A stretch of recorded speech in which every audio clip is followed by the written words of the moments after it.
When a billionaire mother showed up at a single father's door with starving children and fear in her eyes, he had no idea that saying yes would drag him into a war against one of the most powerful men in the country. What happens when wealth can't buy safety? When control matters more than money? And when an ordinary man becomes the only shield between a family and destruction? This is that story. If you're watching from anywhere in the world, drop your city in the comments. I want to see how far this story travels. And if it moves you, hit that like button. Now, let me take you back to where it all began. The knock came at 7:47 p.m. Daniel Hayes had been checking his reflection in the hallway mirror for the third time, adjusting the collar of a shirt he'd ironed twice, when three soft raps echoed through his modest two-bedroom house in suburban Riverside. His stomach tightened, not with excitement exactly, but with that particular cocktail of hope and dread that comes with blind dates arranged by well-meaning friends. He'd told Marcus he wasn't ready. 6 months since the divorce papers were signed, 8 months since Jennifer had actually left, and his best friend was already playing matchmaker. She's successful, she's smart, and she needs someone real, Marcus had said over beers the previous weekend. Just meet her, one dinner. What's the worst that could happen? Daniel pulled open the door, a practiced smile already forming on his lips. Then the smile froze. The woman standing on his weathered porch wasn't just beautiful. She was the kind of beautiful that belonged on magazine covers and red carpets, not under the flickering porch light of a house with peeling paint and a lawn that desperately needed mowing. She wore a charcoal cashmere coat that probably cost more than his monthly salary, her dark hair pulled back in a way that seemed effortless, but clearly wasn't. Her makeup subtle, but perfect. But none of that was what stopped Daniel's breath. It was her eyes. Beneath the elegance, beneath the composed posture and the designer clothes, Victoria Lane's eyes carried something Daniel recognized immediately, something he'd seen in his own mirror during the darkest months of his marriage falling apart. Fear. Daniel? Her voice was softer than he'd expected, touched with an accent he couldn't quite place. Money, maybe. The kind that came from private schools and summer homes. I'm Victoria. Marcus told you I was coming? Yes. Yeah, of course. Daniel stepped back automatically, his hand still on the door. Please, come. My kids are in the car. The words hit him like a physical thing. Daniel's gaze shot past her to the black Mercedes idling at the curb, its engine running, its windows tinted dark. In the back seat, he could make out two small shapes. They haven't eaten, Victoria continued, and now he could hear it, the tremor beneath the control, the way her hands were clasped too tightly in front of her. I know this wasn't supposed to be. She stopped, took a breath.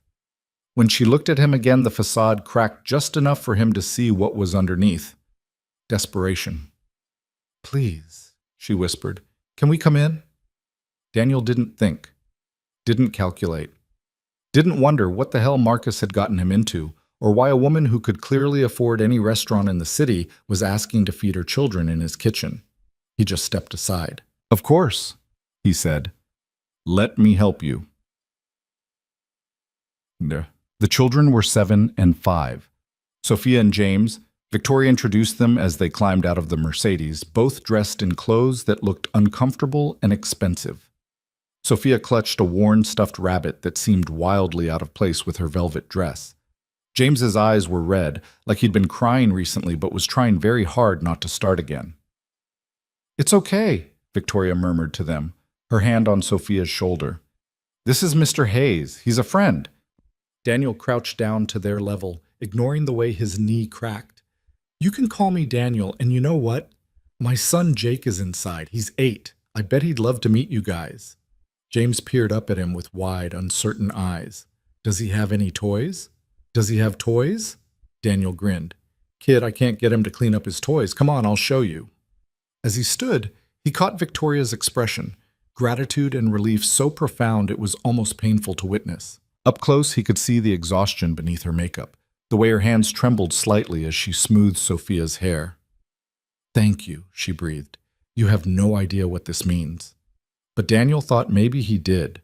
There was something in the way she kept glancing over her shoulder at the street, in the tension that never quite left her shoulders. Something that had nothing to do with their blind date and everything to do with whatever had brought her to his door with hungry children and terror in her eyes. Inside, Jake was sprawled on the living room floor, building an elaborate Lego fortress and providing detailed narration for the epic battle happening in his imagination. He looked up as they entered, his eyes widening at the sight of the two impeccably dressed children standing awkwardly in the doorway. "Jake, buddy, these are my friends Sophia and James," Daniel said, his hand gentle on his son's shoulder. "They're going to hang out with us for a bit. Think you can share your Legos?" Jake's face split into a grin. "Do you guys know how to build a castle? Because I'm making one, but the tower keeps falling down and I need engineers." Something in James's expression shifted, the fear giving way to cautious interest. "I'm good at towers." "Cool. Come here, I'll show you." Just like that, the ice broke. Within minutes, all three children were on the floor, Sophia's velvet dress already forgotten as she sorted colored bricks, James explaining structural integrity with the seriousness only a 5-year-old can muster, and Jake grinning like he'd just made the best friends in the world. Daniel turned to find Victoria watching them, one hand pressed to her mouth, tears sliding silently down her cheeks. "Hey," he said softly, touching her elbow. "Come sit down. Let me get you some water." She shook her head. "I'm sorry. I'm so sorry. This isn't... I shouldn't have..." "Victoria." He waited until she looked at him. "It's okay. Whatever this is, it's okay." She laughed, but it came out broken. "You don't even know me. You don't know what you're... I know you showed up at my door with hungry kids who needed a safe place to land," Daniel interrupted gently. "Everything else we can figure out, okay?" For a long moment, she just stared at him. Then slowly, she nodded. Daniel's kitchen was small, cramped, and hadn't been updated since the house was built in the early 90s. The linoleum was cracked, the cabinets painted an unfortunate shade of yellow by a previous owner, and the refrigerator made a concerning humming sound that he kept meaning to get checked out. Victoria stood in the doorway like she'd entered a different world. "I have pasta," Daniel offered, opening the pantry. "Spaghetti? The kids usually like that. And I made sauce last weekend. Well, I say made, but really I just doctor up the jar kind with some extra garlic and basil. Oh, and there's garlic bread in the freezer." "That sounds perfect," Victoria said quietly. She was still standing rigidly, like she wasn't sure if she was allowed to relax. "Can I help?" "You can sit down and breathe for a minute," Daniel replied, pulling out a pot. "When's the last time you ate?" She opened her mouth, then closed it, frowned. I'm not sure." Daniel paused in the middle of filling the pot with water, really looking at her. In the harsh fluorescent light of his kitchen, he could see what the porch shadows had hidden, the hollowness in her cheeks, the way her coat hung a bit too loose, the exhaustion that went deeper than one sleepless night. "Okay," he said, making a decision. "Here's what's going to happen. You're going to sit down at that table. I'm going to make enough pasta to feed a small army, and we're going to have a nice, normal dinner. The kids will eat, they'll play, and nobody has to explain anything they don't want to explain. Deal?" Victoria's eyes glistened again. "Why are you being so kind to me?" "Because someone should be," Daniel said simply, and turned back to the stove before she could see how much her question bothered him. What kind of life did you have to live, he wondered, to be surprised by basic kindness? The pasta was ready in 20 minutes. Daniel had learned to cook by necessity after Jennifer left. Jake needed to eat, and takeout got expensive fast on a middle school teacher's salary. He'd never be a chef, but he could make a decent red sauce, and the kids didn't complain.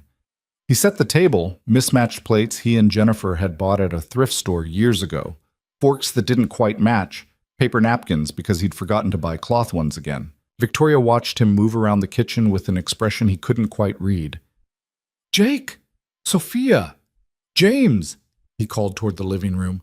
"Dinner's ready!" The thunder of small feet announced their arrival. Jake bounded in first, followed by James and Sophia, who'd lost her shoes somewhere along the way. Her expensive dress had a small Lego-shaped impression on the skirt, and her hair had come partially free from its careful styling. She looked, Daniel thought, like an actual kid for the first time since she'd gotten out of the car. "Wash hands first," he reminded them, pointing to the sink.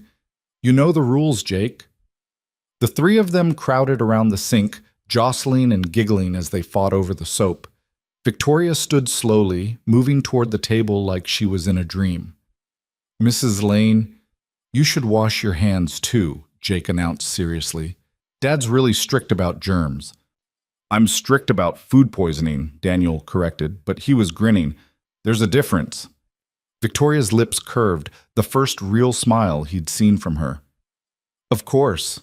Can't argue with food safety." They sat down to dinner, the three children on one side of the small table, Daniel and Victoria on the other.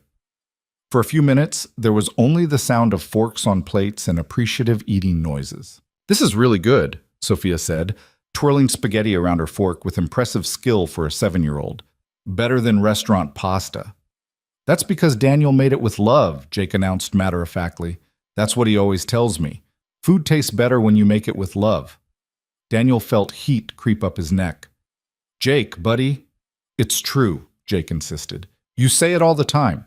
"Jake, these scrambled eggs are made with love." "Jake, this grilled cheese is made with love." He turned to Sophia and James.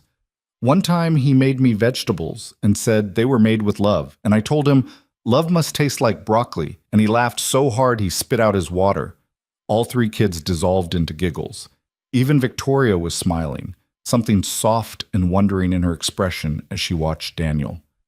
"Well," Daniel said, reaching for the garlic bread, "the secret's out. I'm a big softy who talks to his food.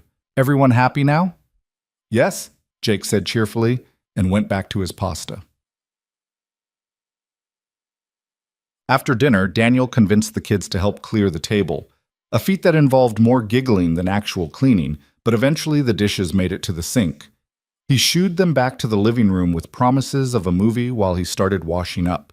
Victoria appeared at his elbow with a dish towel. "I'll dry." "You don't have to." "I want to." They worked in comfortable silence for a few minutes, falling into an easy rhythm. Daniel washed, Victoria dried, and slowly the pile of dishes dwindled. "Your son is wonderful," Victoria said quietly. "The way he just accepted my kids. No questions, no judgment, just friendship." "Kids are good at that," Daniel replied. "Adults could learn a lot from them." He rinsed a plate, watching the soap swirl down the drain. "Marcus didn't tell me you had children. I asked him not to."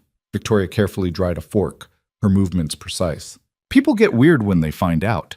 Either they're suddenly very interested in my net worth, or they're very uninterested in dating a package deal." "Is that what we're doing? Dating?" The question hung in the air between them.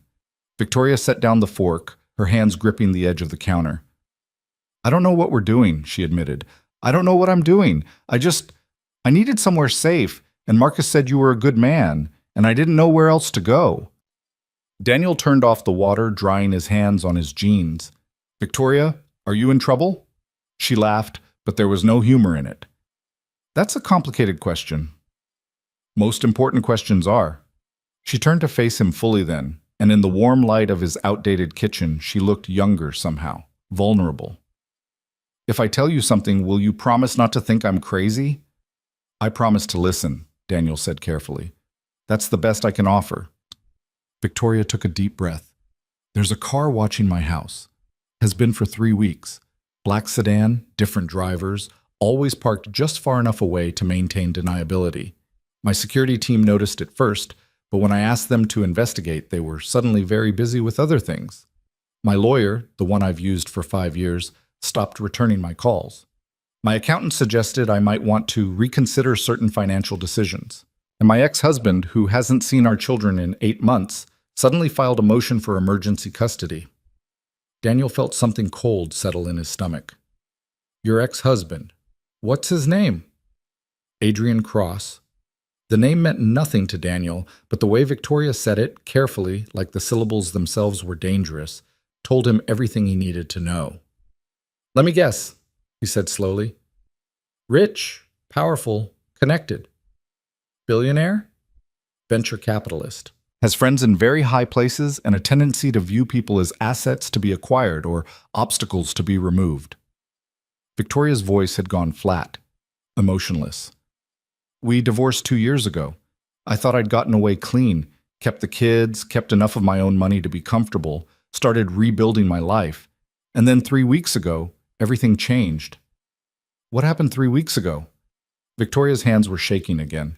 She pressed them flat against the counter, trying to still them. I testified as a witness in a corporate fraud case. Just a deposition, nothing public. But one of the companies involved had ties to Adrian's portfolio. I didn't know it at the time, or I never would have agreed. But apparently some of what I said implicated some of his investments in regulatory violations. And he blames you. He doesn't blame me. He wants to control me. There's a difference. She looked up at Daniel, and her eyes were dark with something that might have been anger, or might have been fear. Adrian doesn't lose, Daniel. He doesn't accept obstacles. He finds pressure points, and he pushes until people break or bend, usually both. But you're rich too, Daniel said, confused. You said yourself, billionaire. Can't you hire security, lawyers, fight back? Victoria's smile was bitter. You'd think so, wouldn't you? But money only buys you so much when the person you're fighting has more of it and fewer scruples about how to use it. My security team answers to the company that pays them, and guess who sits on that company's board? My lawyers are excellent, but they're also aware that Adrian can make their lives very difficult if they push too hard. And the courts? She trailed off, shaking her head. Family court is complicated. Rich people's family court is its own special hell. Daniel processed this, his mind racing. So what's his endgame? Why go after custody now? Because custody gives him leverage. If he has the kids, he has me. Victoria's voice cracked. I'll do anything to protect them. Anything. And he knows that. So if he gets a judge to side with him, and trust me, he has judges who owe him favors, then I'm trapped. I'll sign whatever he wants, agree to whatever terms he sets, because the alternative is losing my children. That's blackmail. That's Adrian. Daniel leaned back against the counter, his mind working through the implications.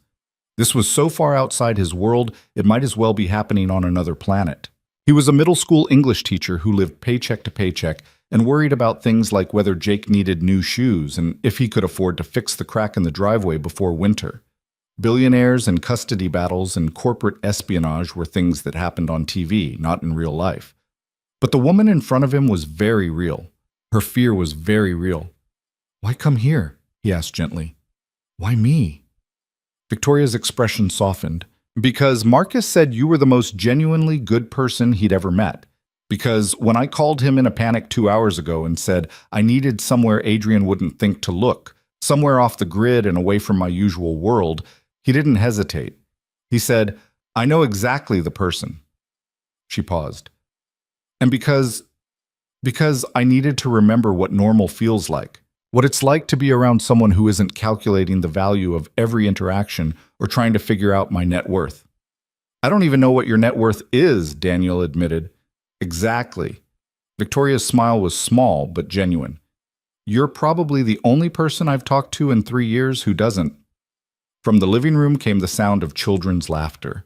Jake saying something that made Sophia and James crack up, their giggles high and pure. Victoria's eyes drifted toward the sound, her whole body seeming to lean in that direction. They sound happy, she whispered. Kids are resilient, Daniel said, probably more than we give them credit for. I just want them to have a childhood, a normal, boring, safe childhood. Victoria's voice broke on the last word. Is that too much to ask? Daniel made a decision. He didn't know if it was smart or stupid, didn't know what the hell he was getting himself into, but he knew what it felt like to be desperate and alone. To feel like the walls were closing in with no way out. Stay, he said. Victoria's head snapped up. What? Tonight. Stay here tonight. Daniel held up his hands. Not like that. I mean, the kids are clearly comfortable, you're exhausted, and honestly, I don't like the idea of you going back out there if there's someone watching. I've got a guest room. It's small and the mattress is probably older than Jake, but it's clean and it's safe. Stay. Get some sleep. Figure out your next move in the morning. Daniel, I can't ask you to... You're not asking, I'm offering.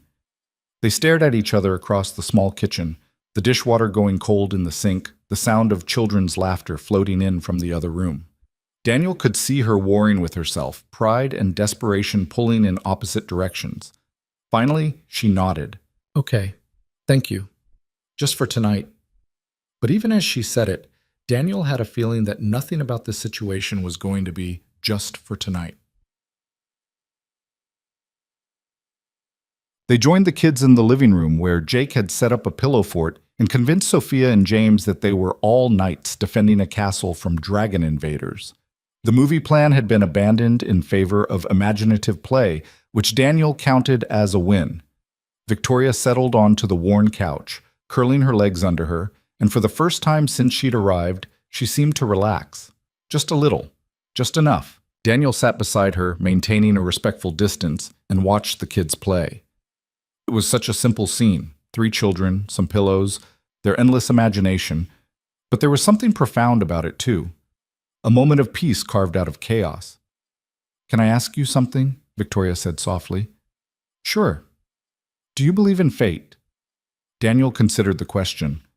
"I don't know. Why?" "Because I almost didn't come tonight. I was sitting in my car 2 blocks away, and I thought about just driving to the airport, taking the kids and disappearing." She turned to look at him. "But something made me come to your door instead. And now I'm sitting here, and my children are laughing, and I feel like I can breathe for the first time in weeks. So either that's fate, or it's the luckiest coincidence of my life." "Maybe it's both," Daniel offered. "Or maybe Marcus just gives really good advice." Victoria laughed, a real laugh this time, and Daniel felt an unexpected warmth spread through his chest. When was the last time he'd made someone laugh like that? When was the last time he'd felt this comfortable with someone he'd just met? "Tell me about you," Victoria said. "Marcus mentioned you teach?" "English, 8th grade." Daniel grimaced. "Which means I spend my days trying to convince 13-year-olds that Shakespeare is actually relevant to their lives, and that proper grammar isn't a government conspiracy." "Sounds challenging." "It's the best job in the world," Daniel said, and meant it. Sure, they're at that age where everything is drama and nothing makes sense, but that's also when they're figuring out who they are. If I can help one kid discover they love reading, or find their voice through writing, or just feel seen and heard, that's worth all the eye-rolling and TikTok references I don't understand. Victoria was watching him with that same soft expression she'd had during dinner. "You really love it." "Yeah, I do." Daniel shrugged. "Doesn't pay great, and I'm pretty sure I'm going to be grading essays until the day I die, but it matters, you know?" "I know exactly what you mean." Victoria's gaze drifted back to the kids. "I run a foundation, microloans for women entrepreneurs in developing countries. Started it 5 years ago with some of my divorce settlement. Adrian thought I was wasting my money on a pet project." She said the last 2 words with bitter emphasis. "But we've helped over 10,000 women start their own businesses, change their lives, change their families' lives." "That's incredible," Daniel said, and meant it. "It's nothing compared to what people like you do every day," Victoria replied. "You're shaping the next generation, teaching them to think, to question, to create. That's real power." They fell into comfortable conversation after that, trading stories about their work, their kids, the small joys and frustrations of daily life. Daniel told her about Jake's obsession with dinosaurs and his uncanny ability to negotiate bedtime. Victoria shared stories about Sophia's love of drawing and James's tendency to ask philosophical questions at inappropriate times. It was easy, natural, like they'd known each other for years instead of hours. At some point, James climbed onto Victoria's lap, his eyelids drooping. She wrapped her arms around him automatically, pressing a kiss to his hair, and Daniel watched the way her whole body seemed to relax around her son. The fierce protectiveness, the unconditional love. It was written in every line of her posture. "I think someone's ready for bed," Daniel observed. Victoria looked down at James, who was fighting sleep with the determination only a 5-year-old possesses. "Yeah, I should probably get them settled. Guest room's upstairs, first door on the left. There's a bathroom across the hall. Towels are in the closet." Daniel stood, stretching. "I'll get Jake to bed. Then I'll be down here if you need anything." "Daniel." Victoria looked up at him, James sleeping against her shoulder, Sophia leaning against her side. "Thank you. For all of this. For not asking questions.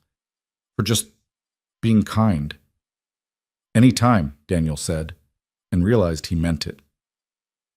Getting Jake to bed was the usual production. Teeth brushing, pajamas, a long negotiation about whether he really needed to sleep or if he could stay up just a little longer, to finish the castle. Daniel held firm, which earned him dramatic sighs but eventual compliance. "I like Sophia and James," Jake announced as Daniel tucked him in. "Can they come over again?" "Maybe," Daniel said carefully. "We'll see. Do you like their mom?" The question caught Daniel off guard. "What?" "Mrs. Lane. Do you like her?" Jake's expression was serious. "Because you were smiling at her a lot during dinner, and you never smile like that." "I smile," Daniel protested. "Not like that." Jake settled deeper into his pillows. "You looked happy. You should look happy more." Daniel's throat tightened. "Yeah, buddy. I guess I should." "So do you like her?" "I just met her, Jake." "But do you like her?" Daniel thought about Victoria sitting on his couch, her guard finely down, laughing at his terrible jokes. He thought about the way she'd looked at her children, the fierce protectiveness mixed with such profound tenderness. He thought about her standing in his kitchen, trembling and afraid, but still fighting. "Yeah," he admitted quietly. "I think I do." Jake grinned. "Good, because I think she likes you too." "Oh, really? And how do you know?" "Because she looked at you the same way you looked at her, like you were both surprised but happy about it." Jake yawned. "Mom used to say you could tell a lot about people by how they looked at the ones they cared about. Mrs. Lane looks at you like you matter." Daniel's chest ached. Jennifer had said that back when they were still good, before everything fell apart. It was like hearing her ghost speak through their son. "Get some sleep, philosopher," he said, ruffling Jake's hair. "Big day tomorrow." "Dad?" "Yeah?" "I'm glad they came over. Our house feels less empty when there's more people in it." Daniel kissed his forehead. "Me too, buddy. Me too." In fact, downstairs the house was quiet. Daniel could hear the soft murmur of Victoria's voice from upstairs. Reading a bedtime story, he guessed. He busied himself with the last of the cleanup, putting away leftovers, wiping down counters, trying not to think too hard about what he'd just agreed to, harboring a woman and her children from her powerful ex-husband. What could possibly go wrong? Everything, his rational brain supplied helpfully. Everything could go wrong. But when Victoria came back downstairs, her makeup scrubbed off, her hair down, wearing borrowed sweatpants and one of Daniel's old college t-shirts because she hadn't brought any overnight clothes, looking simultaneously exhausted and vulnerable and somehow even more beautiful than before, Daniel's rational brain shut up. "They're both out," she reported, settling onto the couch. "I don't think James even made it through the first page." "Bedtime stories have that effect," and Daniel handed her the cup of tea, chamomile, because she looked like she needed something calming. "How are you holding up?" "Honestly, I don't know." Victoria wrapped her hands around the mug, staring down into the steaming liquid. "Part of me feels like I should be planning, strategizing, figuring out my next 10 moves. But another part of me just wants to sit here and pretend none of this is happening." "Sitting here and pretending sounds pretty good to me," Daniel said, settling into the chair across from her. They sat in comfortable silence for a while. The only sound the ticking of the clock on the wall and the occasional creak of the old house settling. Outside, the street was quiet. A normal Friday night in a normal neighborhood where normal people lived normal lives. "Can I tell you something else?" Victoria asked suddenly. "Of course." "I'm scared." Her voice was barely a whisper. "I'm absolutely terrified, not just of Adrian, but of what this is doing to my kids, of what it might do to them. They've already been through so much with the divorce, and now this. I don't know how to protect them from something I can't control." Daniel set down his own mug and leaned forward, his elbows on his knees. "You know what I learned when Jennifer left?" Victoria looked up at him. "Kids are tougher than we think, but they're also more perceptive. They know when we're scared, when we're lying to make them feel better. What they need isn't perfection. They need authenticity. They need to know that even when things are hard, even when we're scared, we're still there. We're still fighting. We still love them." "That's what I'm trying to do," Victoria said, her voice breaking. "But what if it's not enough? What if I lose them?" "You won't." "You can't know that." "No," Daniel admitted, "but I know you, or at least I'm starting to. And I know that anyone who fights this hard, who loves this fiercely, who's willing to show up at a stranger's door because it might keep her kids safe. That person doesn't lose. Maybe the battle gets ugly. Maybe it takes longer than it should. But you don't lose. Tears spilled down Victoria's cheeks. I want to believe that. Then believe it. Daniel moved to sit beside her on the couch, close but not touching. And while you're working on believing it, let me help carry some of the weight. That's what friends do. We just met. Doesn't change the offer. Victoria turned to look at him, her eyes searching his face like she was trying to memorize it. Why? Why would you do this for someone you don't even know? Daniel thought about his answer carefully. Because someone should. Because it's the right thing to do. Because those kids in there deserve to feel safe, and so do you. He paused. And maybe because I know what it's like to feel alone in a fight. When Jennifer left, I felt like I was drowning. And the people who threw me lifelines, Marcus, my sister, some of the other teachers at school, they didn't do it because they owed me something. They did it because that's what decent people do. I don't know how to repay this kind of kindness. You don't have to repay it. You just have to accept it. Daniel offered her a small smile. Although if you really want to make it up to me, you could help Jake with his math homework. Kid's convinced that fractions are a personal attack. Victoria laughed through her tears. I think I can manage that. They sat there on the couch as the night deepened around them, talking about everything and nothing. Victoria told him about growing up with money but not much warmth, about building her foundation from the ground up, about the moment she'd realized her marriage was a prison disguised as a palace. Daniel talked about falling in love with teaching, about the divorce that had shattered him, about learning to be a single parent and discovering he was actually pretty good at it. Somewhere around midnight, Victoria's head drooped onto his shoulder. Daniel went still, hardly daring to breathe. She was asleep within minutes, her breathing deep and even, the tension finally draining from her body. He should wake her. Send her upstairs to the guest room where she'd be more comfortable. But she looked so peaceful. And for the first time since she'd appeared on his doorstep, the fear had left her face. So Daniel stayed exactly where he was, Victoria's head on his shoulder, and watched the shadows move across his living room walls. Outside, the street remained quiet. Inside, 3 children slept safely in their beds. And for tonight at least, that was enough. The sound that woke Daniel wasn't loud, just a soft clicking, like someone trying a door handle. But it was enough to snap him from the uncomfortable doze he'd fallen into on the couch. Victoria was still asleep against his shoulder, her breathing steady. The clock on the wall read 3:17 a.m. Click. There it was again, coming from the front of the house. Daniel's heart rate kicked up. Carefully, slowly, he eased himself out from under Victoria, settling her against the couch cushions. She murmured something but didn't wake. He moved toward the window, staying to the side, and peered out through the blinds. A black sedan sat at the curb, engine running. As he watched, a figure moved up his walkway toward the porch. Every instinct screamed at him to call the police.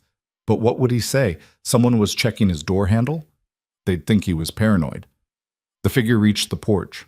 In the dim light from the street lamp, Daniel could make out a man in a dark suit, something small and metallic in his hand.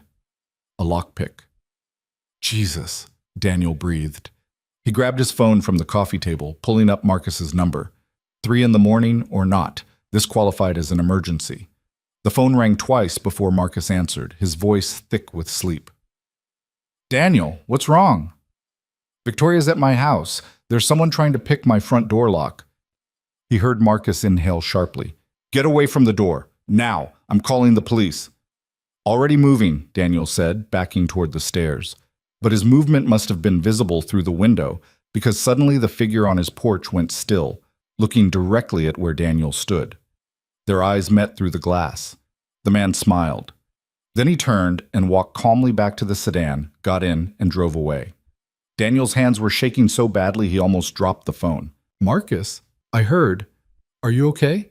Is everyone okay? Yeah, we're fine. He left. Daniel sank onto the stairs, his legs suddenly unreliable.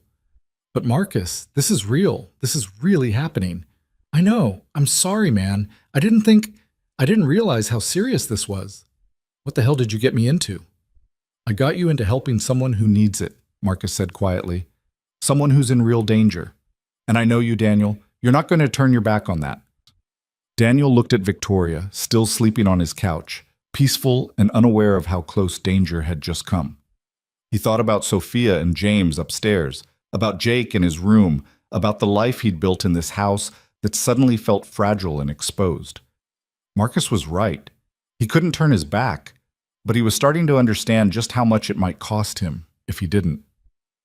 "What do I do?" he asked. "For tonight? Lock your doors, keep the lights on, and try to get some rest. Tomorrow we figure out a plan." Marcus paused.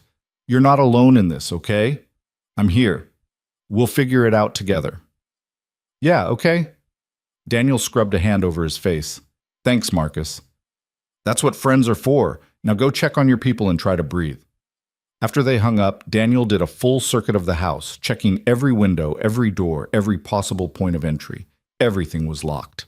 Everything was secure. But he couldn't shake the image of that man on his porch, the casual way he'd tried the lock, the smile he'd given when he knew he'd been spotted. This wasn't a warning, it was a message.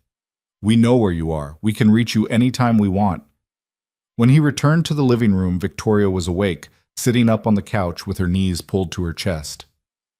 "Someone was here," she said. Not a question. Daniel nodded. "Tried to pick the front door lock. I called Marcus. He's calling the police. They won't find anything. No cameras, no evidence, just your word that someone was there." Victoria's voice was flat. "This is what Adrian does. He sends messages. Remind you that he's always watching, always one step ahead. We can't just let him. You don't understand."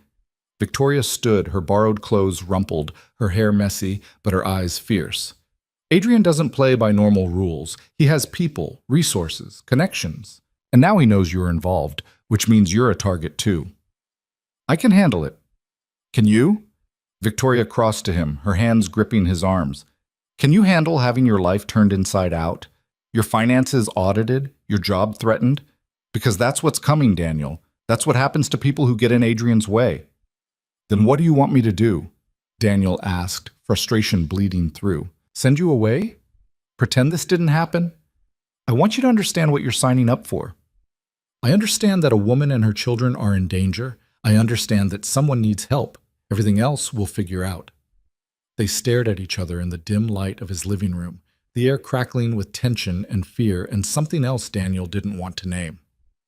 "You're either incredibly brave or incredibly stupid," Victoria whispered. "Probably both," Daniel admitted. "But I'm not backing down." Victoria's expression crumbled. She pressed her forehead to his chest, her hands fisting in his shirt. "I'm so sorry. I'm so sorry for bringing this to your door." Daniel wrapped his arms around her, holding her while she shook. "You didn't bring this. Adrian did. And we're going to stop him." "How?" "I don't know yet, but we will." He felt Victoria nod against his chest. When she pulled back, her eyes were red but determined. "Okay," she said. "Okay, but we do this smart. We get help. Real help. Marcus is already on it. Not just Marcus. I have some people too. People Adrian doesn't own." Victoria took a shaky breath. "If we're doing this, we're doing it right. Deal." They stood there in the quiet house, two people who'd been strangers 12 hours ago, now bound together by circumstance and choice, and the simple fact that sometimes doing the right thing meant risking everything. Outside, the street was empty again.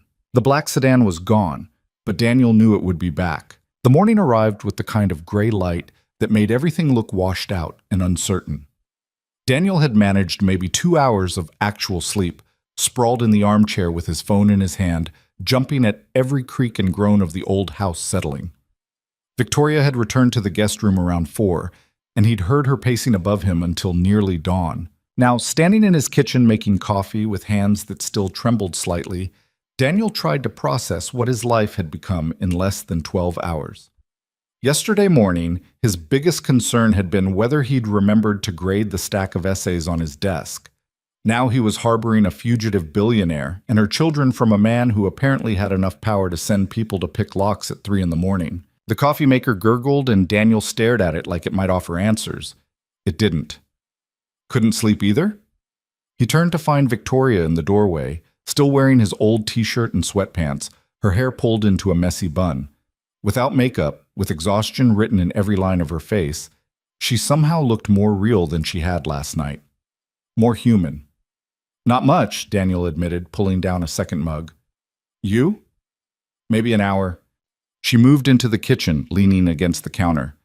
I kept thinking about that man on your porch, about how easily he could have gotten in if he'd really wanted to. But he didn't want to. He wanted us to know he could. Daniel poured coffee, added cream to both cups without asking, and slid one across to her. That's the game, right? Psychological warfare. Victoria wrapped her hands around the mug, the same way she had with the tea last night. You're learning fast. I'm a teacher, we're good at pattern recognition.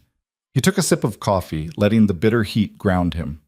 Question is, what do we do about it? Before Victoria could answer, the sound of small feet thundered down the stairs, followed by Jake's voice calling out, Dad, Sophia wants to know if we have any cereal that isn't healthy. Despite everything, Daniel felt a smile tug at his lips. That's my son, master of subtle breakfast negotiations. The three children tumbled into the kitchen moments later, Jake leading the charge with Sophia and James close behind. They'd clearly raided Jake's room for clothes. Sophia was swimming in one of Jake's graphic tees, and James wore pajama pants that had been rolled up at least 5 times. Good morning, Victoria said, and just like that, she transformed. The fear and exhaustion smoothed from her face, replaced by warmth and calm. Did everyone sleep well? Jake snores, James announced matter-of-factly. I do not. You do too. Sophia heard it. Sophia was asleep, so how could she hear it? Because it was so loud it woke her up. Daniel caught Victoria's eye over the children's bickering heads, and something passed between them, a shared moment of amusement and affection that felt startlingly intimate for two people who barely knew each other. How about we table the snoring debate until after breakfast, Daniel suggested, moving toward the pantry. We've got healthy cereal, slightly less healthy cereal, and waffles in the freezer that I'm pretty sure expired last month but probably won't kill us. Waffles, all three children chorused. Unexpired waffles, Victoria added, giving Daniel a look that was part amusement, part horror. Please tell me you have unexpired waffles somewhere in this house. I'll check, Daniel said, grinning, but I make no promises. Breakfast was a chaotic affair that involved more syrup than strictly necessary and a spirited debate about whether waffles counted as pancakes' fancy cousin or completely different food group. The normalcy of it, the sticky fingers and milk mustaches and children's laughter, felt like a shield against the darkness of the previous night, but the shield only lasted until Daniel's phone rang. He glanced at the screen and felt his stomach drop. The school. On a Saturday. I need to take this, he said, stepping into the living room. Hello? Daniel, it's Margaret. His principal's voice was clipped, professional. I'm sorry to call on the weekend, but we need to talk. Is everything okay? That depends. Did you fail to disclose a relationship with a parent? Daniel's mind went blank. What? No, I don't. Because I received a very concerning email this morning from a law firm representing Adrian Cross. They're alleging that you're engaged in an inappropriate relationship with his ex-wife and that you've inserted yourself into a custody dispute. Margaret's tone was ice. Please tell me this is a misunderstanding. The coffee in Daniel's stomach turned to acid. Margaret, I can explain. Are you or are you not involved with Victoria Lane? It's not what you think. She's a friend. She needed help. Daniel. Margaret sighed, and he could hear the disappointment beneath the professional distance. You've been a good teacher, one of our best, but if you're involving yourself in a high-profile custody case, especially with a student's parent, she's not a parent at this school. Her kids don't even go to school in this district. That's not the point. The point is that this law firm is making allegations about your judgment and professional conduct. They're threatening to go to the school board. A pause. They're threatening to go to the media. Daniel closed his eyes, feeling the walls closing in exactly the way Victoria had warned him they would. This is Adrian Cross's doing. He's trying to isolate her, to cut off anyone who might help her. I believe you, Margaret said quietly. But that doesn't change the position this puts the school in. We can't afford a scandal, Daniel, especially not one that involves allegations about a teacher's personal life interfering with their professional responsibilities. So what are you saying? I'm saying that I need you to take some time off.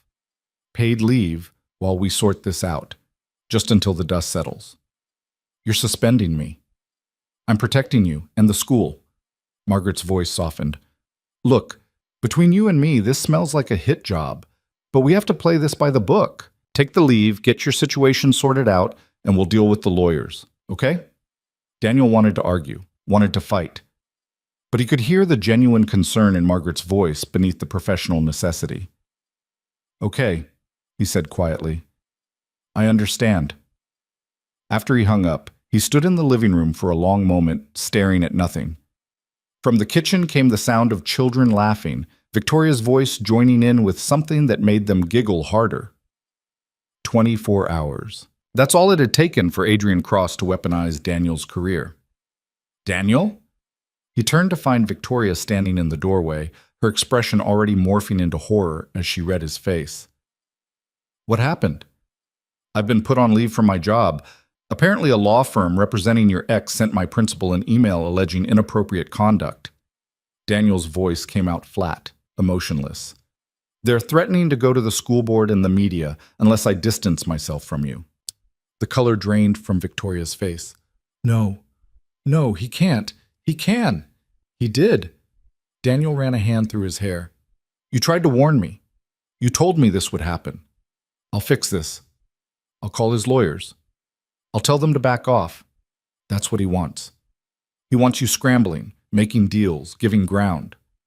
Daniel looked at her, really looked at her. We can't play his game, Victoria. We have to play a different one. What other game is there? He has all the power. No, he has money and connections. That's not the same as power. Daniel moved to the window, looking out at his quiet street in the morning light. Real power is truth, documentation, public record, things he can't manipulate or buy off. Victoria crossed to stand beside him. What are you thinking? I'm thinking we need to go on offense. Stop reacting and start acting. He turned to face her. You said you had proof of what he's doing. Financial manipulation, illegal surveillance. What exactly do you have? Bank records showing suspicious transfers from accounts he swore were closed. Emails from my former security team admitting they were reporting my movements to someone else. Photos of the people who've been following me. Victoria's hands were shaking again. But Daniel, using that means going public. It means opening up my entire life to scrutiny. And keeping quiet means letting him win. It means keeping my children out of the spotlight. Do you know what the media will do to them if this becomes a public battle? They're 7 and 5. They shouldn't have to see their family's dirty laundry splashed across every news site. Daniel understood her fear, but he also understood something else. That the shadows Adrian Cross operated in were his greatest strength. Darkness and silence and the kind of pressure that happened behind closed doors. Then we control the narrative, he said. We don't wait for him to paint you as unstable or me as opportunistic. We get ahead of it. How? Before Daniel could answer, his phone rang again. This time it was Marcus. Please tell me you have good news, Daniel said by way of greeting. Define good. Marcus's voice was grim. The police came by your place this morning. You probably just missed them. No sign of forced entry, no evidence of anyone attempting to break in. They're writing it up as a possible case of mistaken address. Of course they are. But I did some digging on my own, called in a favor with a buddy who works in private security. Marcus paused. Daniel, the guy who was at your door last night, his name is Richard Soto. He's former military, now works for a firm that specializes in what they call reputation management, but what everyone else calls corporate intimidation. Let me guess. One of Adrian Cross's companies is a client. Bingo. And here's where it gets interesting. Soto's firm has a pattern. They target people connected to their clients' problems, employees who might testify, whistleblowers, ex-spouses in custody disputes. They use legal pressure, job interference, social manipulation, whatever it takes to make the problem go away. Daniel felt Victoria go rigid beside him. He put the phone on speaker. What's their success rate? Victoria asked, her voice tight. High, very high. Marcus didn't sugarcoat it. Most people fold before it even gets to court. They settle, sign NDAs, disappear from the picture. Most people aren't me, Victoria said quietly. No, they're not. Which is why I think we need to bring in someone who specializes in cases like this. Marcus took a breath. I know a lawyer, Sarah Chen. She handles high-stakes family law and corporate intimidation. Represented a whistleblower against a major pharmaceutical company last year, and won. If anyone can navigate this mess, it's her.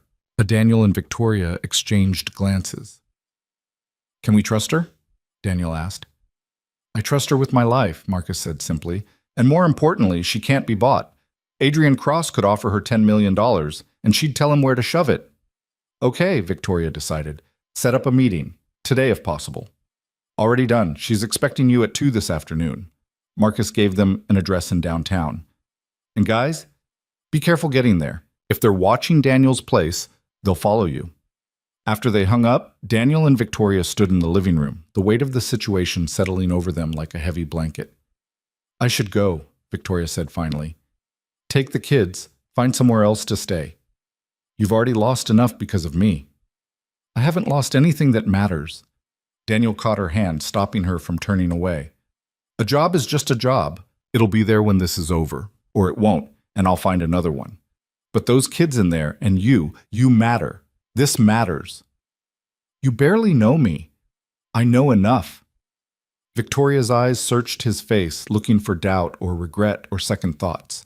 Whatever she found there made her shoulders straighten, her chin lift. Okay, she said. Then we do this together, but we do it smart. Agreed. First step. We need to get to that meeting without being followed. I might have an idea about that, Victoria said slowly, but you're not going to like it. She was right. Daniel didn't like it. The plan was simple in theory, complicated in execution. Victoria would take her Mercedes and lead any potential surveillance on a wild goose chase across town, while Daniel and the kids took his 10-year-old Honda, which no one would be watching, to meet Sarah Chen. They'd swap locations later, assuming Victoria could lose whoever might be tailing her.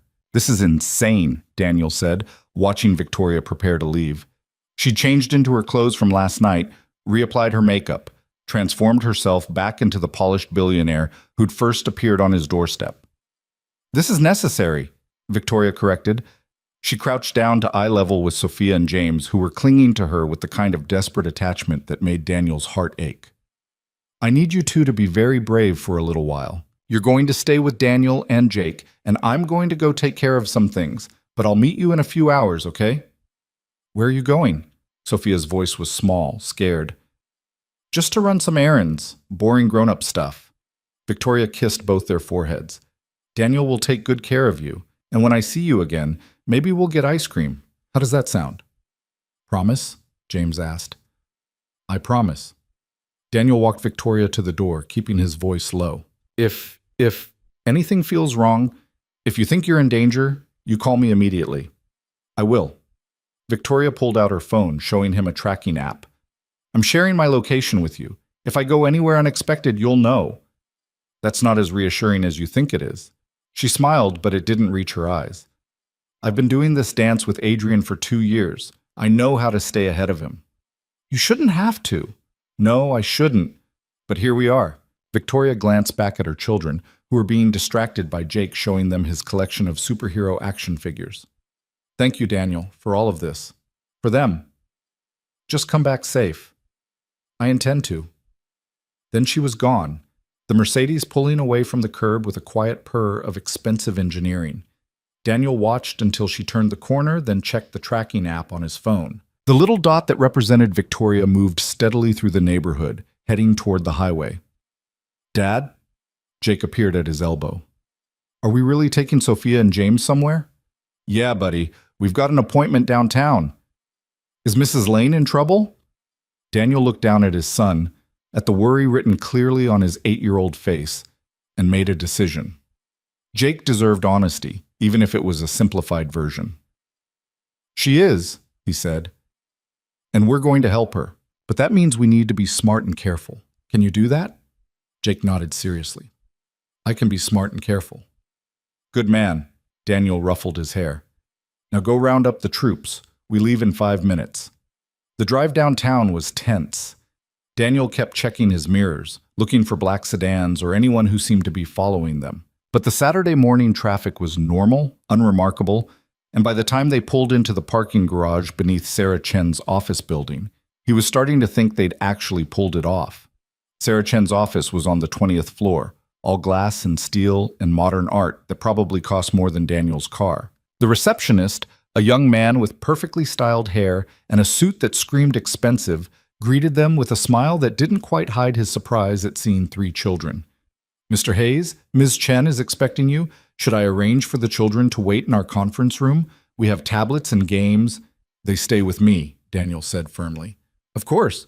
Right this way." Sarah Chen was nothing like Daniel expected. He'd pictured someone older, severe, the kind of lawyer who wore power suits and intimidated people for breakfast.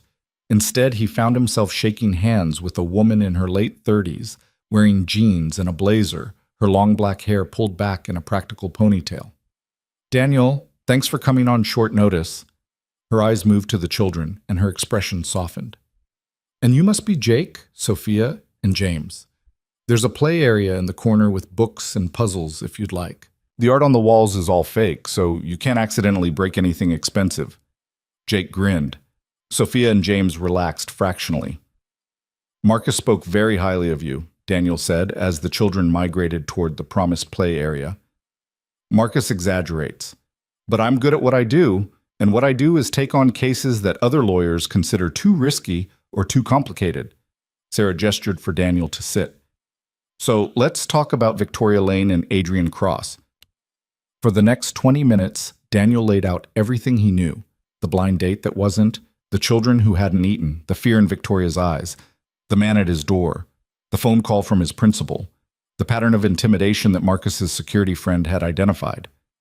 Sarah listened without interrupting, her expression neutral, but her eyes sharp. When Daniel finished, she leaned back in her chair, fingers steepled. "Okay," she said, "first thing you need to understand, this isn't a custody case. Not really. Adrian Cross doesn't want those kids. What he wants is control over Victoria, and the custody threat is leverage." That's what Victoria said. "She's right.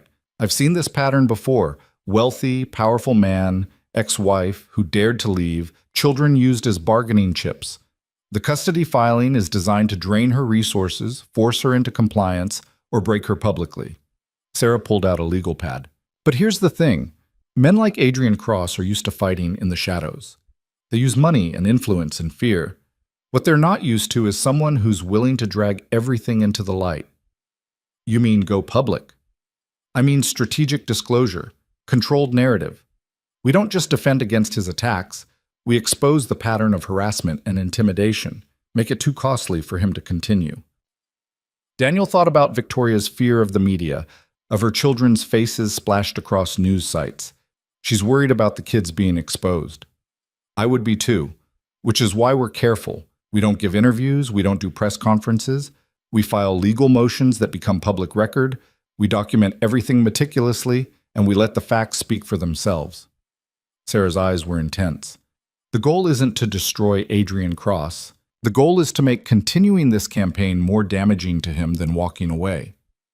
"Can it work?" "Depends on what evidence Victoria has. Marcus mentioned financial irregularities and illegal surveillance. She said she has bank records, emails, photos." "Good. We'll need all of it. We'll also need to document every instance of intimidation from this point forward." Sarah made a note. "The incident at your door, the call to your principal, those are exhibit material. Adrian thinks he's applying pressure, but what he's actually doing is building our case." A phone buzzed. Daniel checked his. Victoria's location had stopped moving. He frowned, zooming in on the map. She was at a park on the east side of town, nowhere near any obvious destination. "Something wrong?" Sarah asked. "Not sure." Daniel pulled up his messages, typed quickly. "Everything okay?" The response came within seconds. "Just making sure I wasn't followed, meeting a friend, be there in 30. Daniel showed Sarah the exchange. "Is this normal? The counter surveillance? For someone being actively stalked?" "Unfortunately, yes." Sarah's expression was grim. "I've had clients who had to change their routines entirely, vary their routes, never go anywhere predictable. It's exhausting and it's wrong, but it's reality when you're dealing with someone who has the resources to put a full surveillance team on you." The next 20 minutes crept by slowly. Sarah asked more questions, took more notes, outlined potential strategies. The children played quietly in the corner, their earlier anxiety soothed by the normalcy of puzzles and books. Then Daniel's phone rang, Victoria's number. "Hey," he said, relief flooding through him. "You close?" But the voice that answered wasn't Victoria's. "Mr. Hayes? My name is Detective Lisa Morrison with the downtown precinct. I'm calling from Victoria Lane's phone. There's been an incident." Daniel's blood turned to ice. "What kind of incident?" "Ms. Lane is safe, but her vehicle was run off the road. She's shaken up but unharmed.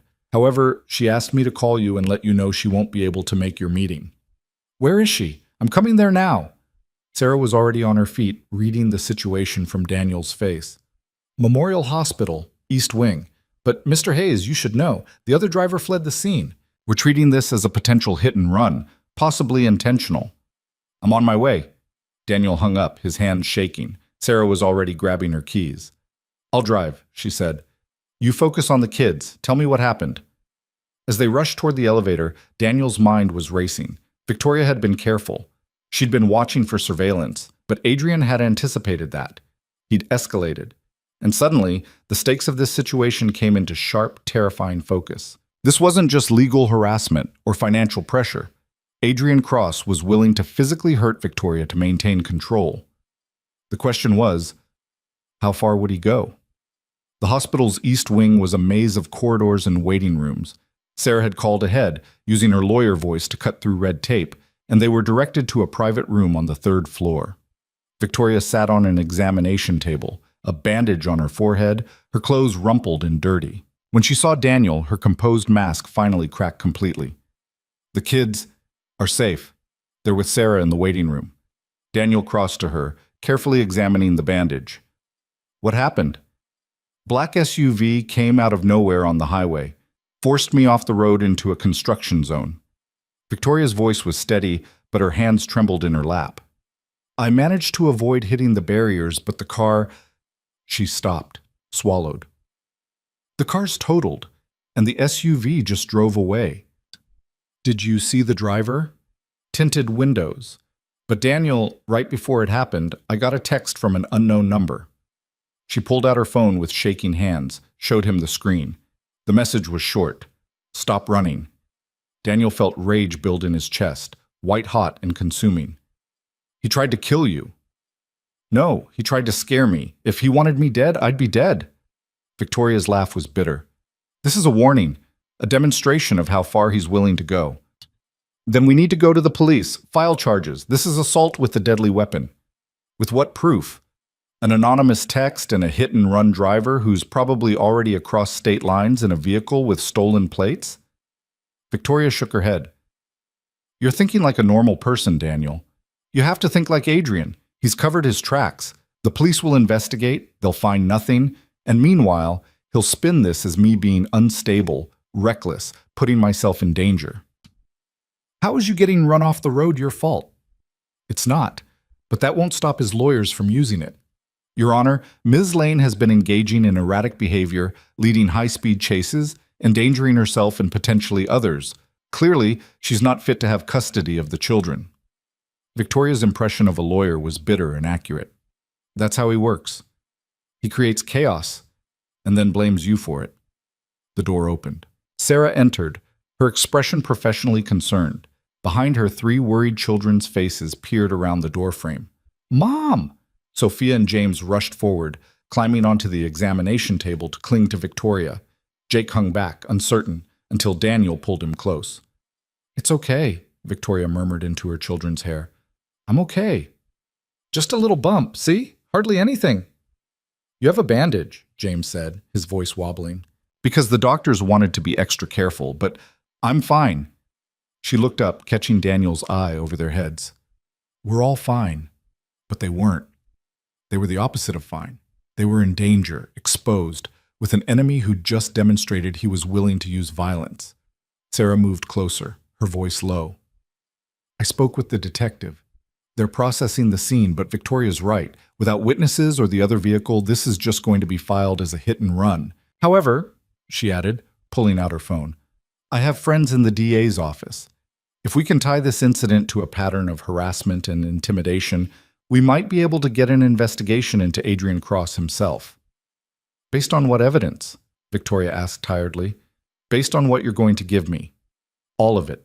Every email, every bank record, every photo of the people following you. We're going to build a case so airtight that Adrian Cross won't be able to bribe or threaten his way out of it. Sarah's eyes were fierce. But I need you to trust me, and I need you to be brave enough to fight back. Victoria looked at her children, at Daniel, at Sarah's determined expression. Daniel could see her warring with herself, the instinct to run and hide, battling against the need to finally stand up and fight. Okay, she said quietly. Okay, let's do it. The ride back to Daniel's house was silent, except for the children's quiet conversation in the back seat. Sarah had offered to put them all up in a hotel, somewhere off the grid, but Victoria had refused. Running didn't work, she'd said. Hiding didn't work. At least at Daniel's house, we know the terrain. Now, as they pulled up to his modest home in the fading afternoon light, Daniel wondered if that was brave or just fatalistic. Marcus met them at the door, his face etched with worry. I heard. Jesus, Victoria, are you okay? I've been better. I've been worse. She managed a wan smile. Thanks for setting us up with Sarah. She's intense. She's what you need. Marcus ushered them inside. I also took the liberty of calling in another favor. Hope you don't mind. In the living room, a man stood examining the window locks. He was in his 50s, built like someone who'd spent time in the military, with sharp eyes that missed nothing. This is Tom Reeves, Marcus explained. Former Secret Service, now runs his own security consulting firm. He's going to help us make this place more secure. Secure against what? Daniel asked, though he suspected he knew the answer. Tom turned to face them, his expression grave. Against someone who has the resources to hire professionals. Your locks are standard residential grade. Your windows are single pane. You don't have a security system, cameras, or even motion sensor lights. He softened slightly at Daniel's expression. I'm not criticizing. Most people don't need Fort Knox. But you're not dealing with most threats. How much is this going to cost? Daniel asked, his teacher's salary suddenly feeling very inadequate. Nothing, Victoria said quietly. I'm paying for it. Victoria, don't argue, please. You've already lost your job because of me. Let me do this. Daniel wanted to argue anyway, but the exhaustion in her voice, the bandage on her forehead, the way her children hadn't left her side since the hospital, all of it made him swallow his pride. Fine, but I'm keeping track, and when this is over, we're settling up. Deal. Victoria's smile was small but genuine. Tom spent the next hour walking them through his recommendations. Better locks, security cameras with remote monitoring, reinforced window frames, motion sensors on all entry points. He could have it installed by Monday morning. In the meantime, he said, I'll post one of my guys outside tonight, just as a precaution. Is that necessary? Victoria asked. Ms. Lane, someone ran you off the road this afternoon. Yeah, I'd say it's necessary. Tom's voice was kind but firm. These people are escalating. We need to assume they'll escalate further. After Tom left to make arrangements, the house fell into an uneasy quiet. The children gravitated toward the living room, toward toys and normalcy, and the pretense that everything was fine. Daniel made dinner, something simple, comfort food, while Victoria sat at the kitchen table, her laptop open, starting the process of gathering evidence for Sarah. I forgot how much there is, she said, scrolling through emails. Every little dig, every subtle threat. It's been death by 1,000 cuts for 2 years. Daniel set a cup of tea beside her laptop. You don't have to do it all tonight. Yes, I do, because if I stop, if I let myself think too hard about what happened today, she trailed off, her hands curling into fists. I need to keep moving. Okay, then I'll keep you company. They worked in comfortable silence, Daniel preparing food while Victoria documented her nightmare. Every so often, she'd read something aloud. An email from her former lawyer suddenly unwilling to take her calls. A bank statement showing money being moved into accounts she'd never authorized. A text message chain where her security detail coordinator made excuses for why they couldn't investigate the surveillance. It was damning, all of it. The kind of evidence that properly presented could unravel Adrian Cross's entire strategy. But it was also painful, Daniel could see it in the set of Victoria's shoulders, in the way her jaw tightened with each new document. This wasn't just evidence, it was a catalog of how thoroughly she'd been betrayed, manipulated, and controlled. "I was so stupid," she said finally, her voice breaking. "I thought leaving him was enough. I thought the divorce was the end." "You weren't stupid. You were trying to survive. I should have fought harder from the beginning. Documented everything, gone public, made it impossible for him to—" "Victoria!" Daniel moved to crouch beside her chair, taking her hands in his. "You did what you had to do to protect yourself and your kids. There's no shame in that. But look where it got us. You've lost your job, your home isn't safe, and I almost died today because I was too scared to—" "Stop." He squeezed her hands. "None of this is your fault. Not the harassment, not the hit and run, not any of it. The only person responsible for this is Adrian Cross." Tears spilled down her cheeks. "I'm so tired of being afraid." "I know. But you don't have to be afraid alone anymore." She looked at him then, really looked at him, and something shifted in her expression. "Why are you doing this? Really? You could have turned me away that first night. You could have sent me to a hotel after the man showed up at your door. You could have walked away a dozen times, but you haven't. Why?" Daniel considered the question carefully. The easy answer was that it was the right thing to do. The true answer was more complicated. "Because when I opened my door and saw you standing there, terrified but trying so hard to hold it together for your kids, I recognized something," he said slowly. "I recognized what it feels like to be drowning. And I remembered all the people who threw me lifelines when I was drowning, so maybe I'm just paying it forward." He paused. "Or maybe I'm exactly where I'm supposed to be." Victoria's breath caught. For a long moment, they just looked at each other, and Daniel felt that same pull he'd felt the night before. The sense that something fundamental was shifting between them, something that had nothing to do with custody battles or billionaire ex-husbands. "Daniel," whatever she was going to say was interrupted by Jake's voice from the living room. "Dad, Sophia's really good at drawing. Come see." The moment broke. Victoria wiped her eyes, managed a smile. "Duty calls." "Yeah." But Daniel didn't move immediately. "We're going to get through this, Victoria. All of us. Together." "I'm starting to believe that," she whispered. Dinner was quieter than breakfast had been, the events of the day weighing on everyone. But there were still moments of lightness. James's elaborate story about a superhero who could turn invisible but kept forgetting he was invisible and scaring people. Sophia's careful drawing of the house with everyone inside it, Jake's running commentary on everything. After the kids were in bed, after the dishes were done and the house was locked up tight, Daniel and Victoria found themselves back on the couch, exhausted but too wired to sleep. "Tom's guy is outside," Daniel said, checking his phone. "And the monitoring company will have cameras up by Monday morning." "I hate that this is necessary, that we're turning your home into a fortress because of my ex-husband's control issues." Victoria pulled her knees to her chest. "This wasn't supposed to be your fight. Maybe not, but it is now." Daniel turned to face her. "And honestly, I'm glad it is." "You're glad you lost your job and have armed guards outside your house?" "I'm glad I met you. I'm glad those kids are safely asleep upstairs instead of scared in some hotel room. I'm glad that for once in my life, I'm doing something that really matters." He ran a hand through his hair. "Does it suck that Adrian Cross is trying to ruin both our lives?" "Yeah. But I'd rather be here fighting alongside you than safe and alone wondering if I could have helped." Victoria's eyes glistened. "You're a good man, Daniel Hayes. Just a man who's trying to do the right thing. That's what makes you good." They sat in silence for a while, the weight of everything that had happened settling around them. Outside, the security guard's vehicle was a dark shape at the curb. Inside, 3 children slept peacefully, unaware of the storm gathering around them. Tomorrow, Sarah would start filing motions. Tomorrow, the evidence would start becoming public record. Tomorrow, the real battle would begin. But tonight, they were safe. Bruised and battered and scared, but safe. And somehow, that was enough. Monday morning arrived with the kind of bright, clear sunshine that felt like a mockery of everything happening inside Daniel's house.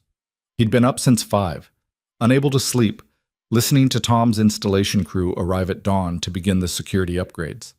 The sound of drills and hammers echoed through the walls, a constant reminder that his life had become something he barely recognized. Victoria emerged from the guest room looking equally exhausted, her hair still damp from a shower, wearing clothes that Sarah had dropped off the day before. Simple jeans and a sweater that made her look less like a billionaire and more like someone who could be Daniel's actual neighbor. "Coffee?" he offered, holding up the pot. "Please." She settled at the kitchen table, wincing slightly. The bruises from the accident were blooming into full color now, purple and yellow, spreading across her collarbone where the seatbelt had caught her. "How long until the kids wake up?" "With all this noise, I'm surprised they're still asleep." Daniel poured 2 cups, added cream to both. "Tom says they should be done by noon. Cameras, sensors, reinforced locks, the whole package." "And then what? We just wait for Adrian to make his next move?" "No, then we make ours." Daniel pulled out his phone, showed her the email that had come in at 4 that morning from Sarah. "The protective order hearing is scheduled for Wednesday. Sarah's filing emergency motions today based on the hit and run, the attempted break-in, and the harassment of me at my job. She's also requesting a full investigation into Adrian's business practices." Victoria read the email, her expression shifting from exhaustion to something sharper, more focused. "This is aggressive. This is declaring war." "We're already at war. We're just finally fighting back." Before Victoria could respond, the sound of footsteps on the stairs announced the children's arrival. All 3 appeared in the kitchen doorway, Jake rubbing sleep from his eyes, Sophia clutching her stuffed rabbit, James looking rumpled and confused. "What's all the banging?" Jake asked. "We're getting some work done on the house," Daniel explained, pulling out cereal boxes. "Making it safer. Nothing to worry about." "Is someone trying to hurt us?" Sophia's voice was small, frightened. Victoria crossed to her daughter immediately, kneeling down to her level. "No, sweetheart, we're just being extra careful, like wearing a helmet when you ride your bike, okay? Just in case." "But you got hurt in the car," James said, his eyes fixed on the bruises on his mother's neck. "That man hurt you." The room went very quiet. Daniel watched Victoria's face as she processed the fact that her 5-year-old son understood more than she'd hoped. "You're right," she said finally, her voice steady despite the tears Daniel could see gathering in her eyes. "Someone did try to hurt me, but I'm okay now, and we're making sure it doesn't happen again. That's why Daniel's helping us. That's why we have people installing cameras and locks. We're being smart and safe." "Is it Dad?" Sophia asked. "Is Dad the one trying to hurt you?" Victoria's breath caught. Daniel saw her struggling with what to say, how much truth to tell a 7-year-old. "Your father is very angry with me," Victoria said carefully. "And sometimes when people are angry, they do things that aren't okay. But that's for the grown-ups to handle. Your job is just to be kids, okay? Let us worry about keeping you safe." "I want to help," Sophia insisted. "I'm not a baby." "I know you're not. You're very brave and very smart." Victoria pulled both her children into a hug. "And you help by staying close, by listening when we tell you something is important, and by trusting that we're doing everything we can." Daniel felt his throat tighten at the scene, this mother trying so hard to shield her children from the ugliness of adult conflicts, while also respecting their intelligence enough not to lie to them. It was a tightrope walk he knew well from his own experience with Jake. The moment was interrupted by a sharp knock at the door. Everyone tensed. Daniel moved to the window, peered out carefully, then relaxed. "It's Tom," he said, opening the door. The security consultant entered, his expression grim. "We found something you need to see." He led them to the backyard, where one of his crew members stood pointing at something in the flower bed beneath the kitchen window. Daniel's blood went cold as he saw it. A small electronic device, barely larger than a matchbox, half buried in the dirt. "GPS tracker," Tom explained. "Commercial grade, the kind you can buy online for a few $100. Been here maybe 3-4 days based on the dirt disturbance." "They've been tracking the house," Victoria said flatly. "Not just following me, tracking where I go." "Looks that way. We're doing a full sweep now, checking for other devices." Tom's jaw was tight. "Ms. Lane, whoever's doing this isn't playing around. This is professional-level surveillance." Daniel felt anger surge through him, hot and fierce. "Can we trace it? Find out who planted it?" "Already photographed it, documented the serial number. I've got a buddy at the FBI who owes me a favor. I'll see if he can trace the purchase." Tom carefully extracted the device, dropped it into an evidence bag. But I'll be honest, these things are usually bought with cash or prepaid cards. Hard to track. Send everything to Sarah, Victoria said, her voice cold and controlled in a way that made Daniel look at her sharply. Add it to the evidence pile. After Tom left to continue the sweep, Daniel found Victoria standing in the backyard, staring at the flower bed like it might offer answers. They've been watching my children, she said quietly, tracking where they sleep, where they play, planning their approaches around when we'd be most vulnerable. Victoria says, I should have known. I should have checked for this kind of thing myself. Her hands were shaking. I was so focused on the obvious threats, the cars following me, the people at my door, that I didn't think about the invisible ones. You can't predict everything. I should have. I know how Adrian operates. I know he's thorough. She turned to face Daniel, and her expression was terrifying in its coldness. He wanted me to find this eventually. He wanted me to know that there's nowhere I can go, nothing I can do, that he can't reach. Then we use it against him. Sarah files this as evidence of stalking, harassment, illegal surveillance. It won't stick to him directly. He's too smart for that. The tracker will be untraceable to anyone except maybe some low-level employee who is paid in cash and doesn't even know who really hired them. Victoria's laugh was bitter. That's the genius of how he works. He's always 3 steps removed from anything actionable. Daniel moved closer, caught her shoulders gently. Then we don't need it to stick to him directly. We just need it to establish a pattern. Build a picture. Make it so obvious what's happening that even judges he might have in his pocket can't ignore it. You really believe that? I have to, because the alternative is giving up, and I don't think either of us knows how to do that. Victoria searched his face, and slowly, the ice in her expression melted into something more human. I used to be so good at playing his games, anticipating his moves, staying ahead of him. But I'm tired, Daniel. I'm so tired of living like this.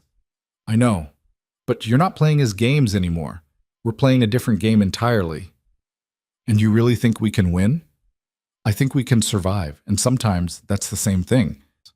They stood in the backyard, surrounded by the detritus of their makeshift fortress, and Daniel wondered how he'd gone from a quiet life as a middle school teacher to this, planning legal strategies against billionaires, finding surveillance equipment in his garden, becoming someone's last line of defense against a man who seemed to have unlimited resources and no conscience. But when he looked at Victoria, at the fear and determination warring in her expression, he knew he wouldn't change any of it. The rest of Monday passed in a blur of activity. Tom's crew finished the installation by early afternoon, leaving Daniel's modest house equipped with a security system that probably cost more than his car. Sarah called twice with updates. The motions had been filed, the hearing was confirmed for Wednesday at 9 a.m., and she'd already received a blistering response from Adrian's legal team threatening sanctions for what they called frivolous and defamatory allegations. That was fast, Daniel observed when Victoria relayed the news. Adrian keeps his lawyers on speed dial. They probably had a response template ready before Sarah even filed. Victoria was sorting through more evidence on her laptop, building what she called her paper trail of terror. The question is what he does next. The answer came at 7:30 that evening, just as Daniel was serving dinner. His phone rang. Unknown number. He almost didn't answer, but something made him pick up. Mr. Hayes? The voice was smooth, cultured, with the kind of confidence that came from never being told no. This is Adrian Cross. I think it's time we talked. Daniel's hand tightened on the phone. Across the table, Victoria froze, reading his expression. I have nothing to say to you, Daniel said. Perhaps not, but I have quite a bit to say to you. You've inserted yourself into a very delicate family matter, Mr. Hayes. I'm sure you think you're helping, but you're actually making things much worse. By worse, you mean I'm making it harder for you to terrorize your ex-wife and children. A soft chuckle. Terrorize. Such dramatic language. I'm simply trying to protect my children from their mother's increasingly erratic behavior. Surely you, as a parent yourself, can understand that concern. I understand that you've been stalking them, running Victoria off the road, planting tracking devices. That's not concern. That's criminal harassment. Careful, Mr. Hayes. Slander is a serious accusation. Adrian's voice didn't change, didn't heat. The threat was delivered with the same smooth courtesy as everything else. I'm calling because I'd like to offer you a way out of this situation before it damages you further. I'm not interested in anything you're offering. Not even reinstatement to your teaching position? I understand there's been some unfortunate confusion with your employer. I'd be happy to clear that up with a single phone call. Daniel felt his stomach drop. You're admitting you got me suspended. I'm saying I have connections to the school board. Connections I'd be willing to leverage on your behalf if you were to step back from this situation. Let Victoria and I work out our differences privately, as we should have from the beginning. So you can isolate her, cut off anyone who might help her fight back. So I can focus on what's best for my children without interference from well-meaning strangers who don't understand the full picture. Adrian paused. I've looked into you, Daniel. You're a good teacher, dedicated. Your students speak highly of you. It would be a shame if all that were to be destroyed over a misguided attempt to play hero. Is that a threat? It's a reality check. You're a middle school teacher with a mortgage and a child to support. I'm a man with virtually unlimited resources and a very strong motivation to protect my family. This isn't a fight you can win. Maybe not, but it's a fight I'm going to have anyway. The silence on the other end stretched out. When Adrian spoke again, his voice had lost all pretense of friendliness. You're making a mistake, one you'll regret. I'll take my chances. Then I suppose I'll see you in court on Wednesday. Give Victoria my regards. The line went dead. Daniel set down the phone with hands that weren't quite steady. Victoria was watching him, her face pale. What did he say? Offered to get my job back if I walked away from you. When I refused, he made it clear that was a mistake. Daniel ran a hand through his hair. He's escalating again. He's desperate, Victoria corrected. Adrian only makes personal contact when he's worried. Usually, he works through intermediaries, maintains deniability. The fact that he called you directly means we're getting to him. Or it means he's about to do something even worse. Probably both. Victoria's expression was grim. But Daniel, what he said about your job, I don't care about my job. Not if the price of getting it back is abandoning you and the kids to that man. Daniel looked at the three children, who were pretending not to listen while clearly hanging on every word. Some things matter more than a paycheck, Jake beamed at him. Sophia and James exchanged glances, something like hope flickering across their faces. But Victoria's eyes were bright with unshed tears. You shouldn't have to make that choice. No, I shouldn't, but I did, and I'd make it again. Daniel reached across the table, squeezed her hand. We're in this together, remember? Together, she echoed, and held on tight. The next day passed in tense preparation. Sarah came by in the morning with her paralegal, a sharp-eyed woman named Maria, who set up a command center in Daniel's dining room. They went through Victoria's evidence piece by piece, organizing it into exhibits, building a timeline of harassment that stretched back not months but years. This is worse than I thought, Sarah said, staring at a spreadsheet of financial transactions. He's been siphoning money from accounts that were supposed to be protected by the divorce settlement. Thousands of dollars, sometimes tens of thousands, moved around through shell companies and offshore accounts. Can we prove it's him? Daniel asked. We can prove the money moved. We can prove Victoria never authorized it. We can show a pattern that started right after she testified in that corporate fraud case. Sarah made a note. It might not be enough for criminal charges, but it's definitely enough to demonstrate financial abuse and manipulation. Maria pulled up something on her laptop. There's more. I found social media posts from 3 different women who worked for Adrian's companies. All of them describe similar patterns. Initial charm, then increasing control, then harassment and intimidation when they tried to leave. Other victims, Victoria breathed. Potential other victims. We'd need their permission to use any of this in court, and most of them posted anonymously. Maria glanced at Sarah. But if we could get even one of them to testify, it would establish a pattern of behavior, Sarah finished. Show this isn't a one-time conflict with an ex-wife, but a consistent pattern of how Adrian Cross treats anyone who threatens his control. Daniel watched Victoria process this information, saw the moment something shifted in her expression. She pulled out her phone, scrolled through contacts, then looked up at Sarah. I know one of these women, she said quietly. We used to be friends before Adrian convinced me she was trying to steal from me, but that was just another one of his manipulations. He wanted to isolate me from anyone who might see what he was doing. Victoria's hands trembled slightly. If I called her, explained what we're doing, she might be willing to talk. It's a risk, Sarah warned. If she's still in contact with Adrian, she might tip him off about our strategy. Elena wouldn't do that. I know her, or at least I knew her before Adrian got into my head. Victoria stood, pacing to the window. She tried to warn me once, about 2 years ago. Sent me an email saying I needed to be careful, that Adrian was more dangerous than I realized. I deleted it without responding because I thought she was just bitter about being fired. Do you still have the email? Maria asked immediately. It might be in my archives. I never empty my deleted folder.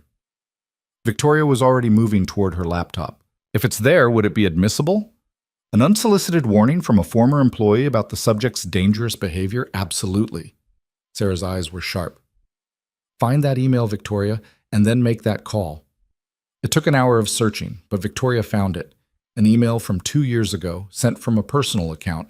The subject line simply, "Please be careful." The message was short but chilling. V, I know you probably won't believe me, and I know Adrian has told you I'm vindictive and jealous. But I need to try one more time. He's not what you think. The things he did to me after I tried to leave the company, the harassment, the stalking, the way he destroyed my reputation, that's what he does to anyone who gets in his way. You're his wife now, so you're protected. But if you ever try to leave him, if you ever threaten what he's built, he'll do the same to you. Please be careful. Please have a plan. Elena. The dining room was silent after Maria finished reading it aloud. I thought she was being dramatic, Victoria whispered. I thought Adrian's version, that she'd stolen client information and he'd had to fire her, was the truth. But she was trying to save me, and I ignored her. It's not too late, Sarah said gently. Call her now. Tell her you understand now. Tell her you need her help. Victoria pulled out her phone with shaking hands, dialed a number she apparently still had memorized.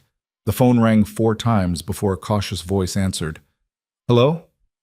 Elena? It's Victoria. Victoria Lane. A long pause. I thought I'd never hear from you again. I'm sorry for not believing you, for cutting you out of my life, for everything. Victoria's voice cracked. You were right about Adrian, about all of it, and I need your help. Daniel couldn't hear Elena's response, but he watched Victoria's face transform. Relief, gratitude, and something that looked like the first real hope he'd seen in days. Yes, Victoria said. Yes, I understand the risk, but I have a lawyer, good security, and people who are willing to stand with me. We're filing for a protective order and we're building a case against him. If you're willing to testify about what he did to you, it could make all the difference. Another pause. Victoria closed her eyes, waiting. Thank you, she breathed. Thank you so much. I'll have my lawyer call you within the hour to go over everything. She listened for a moment longer, then said softly, I should have believed you the first time. I'm so sorry it took me this long. When she hung up, tears were streaming down her face.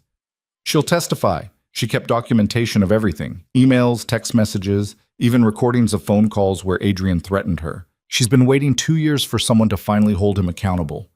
Sarah was already pulling out her phone. Maria, get me everything we have on Elena Vasquez's employment and termination.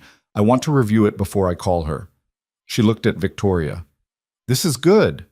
This is very good. With her testimony combined with your evidence and the recent escalations, we have a real case. Will it be enough? Daniel asked. For a protective order? Almost certainly. For criminal charges? Sarah's expression was cautious. That's harder.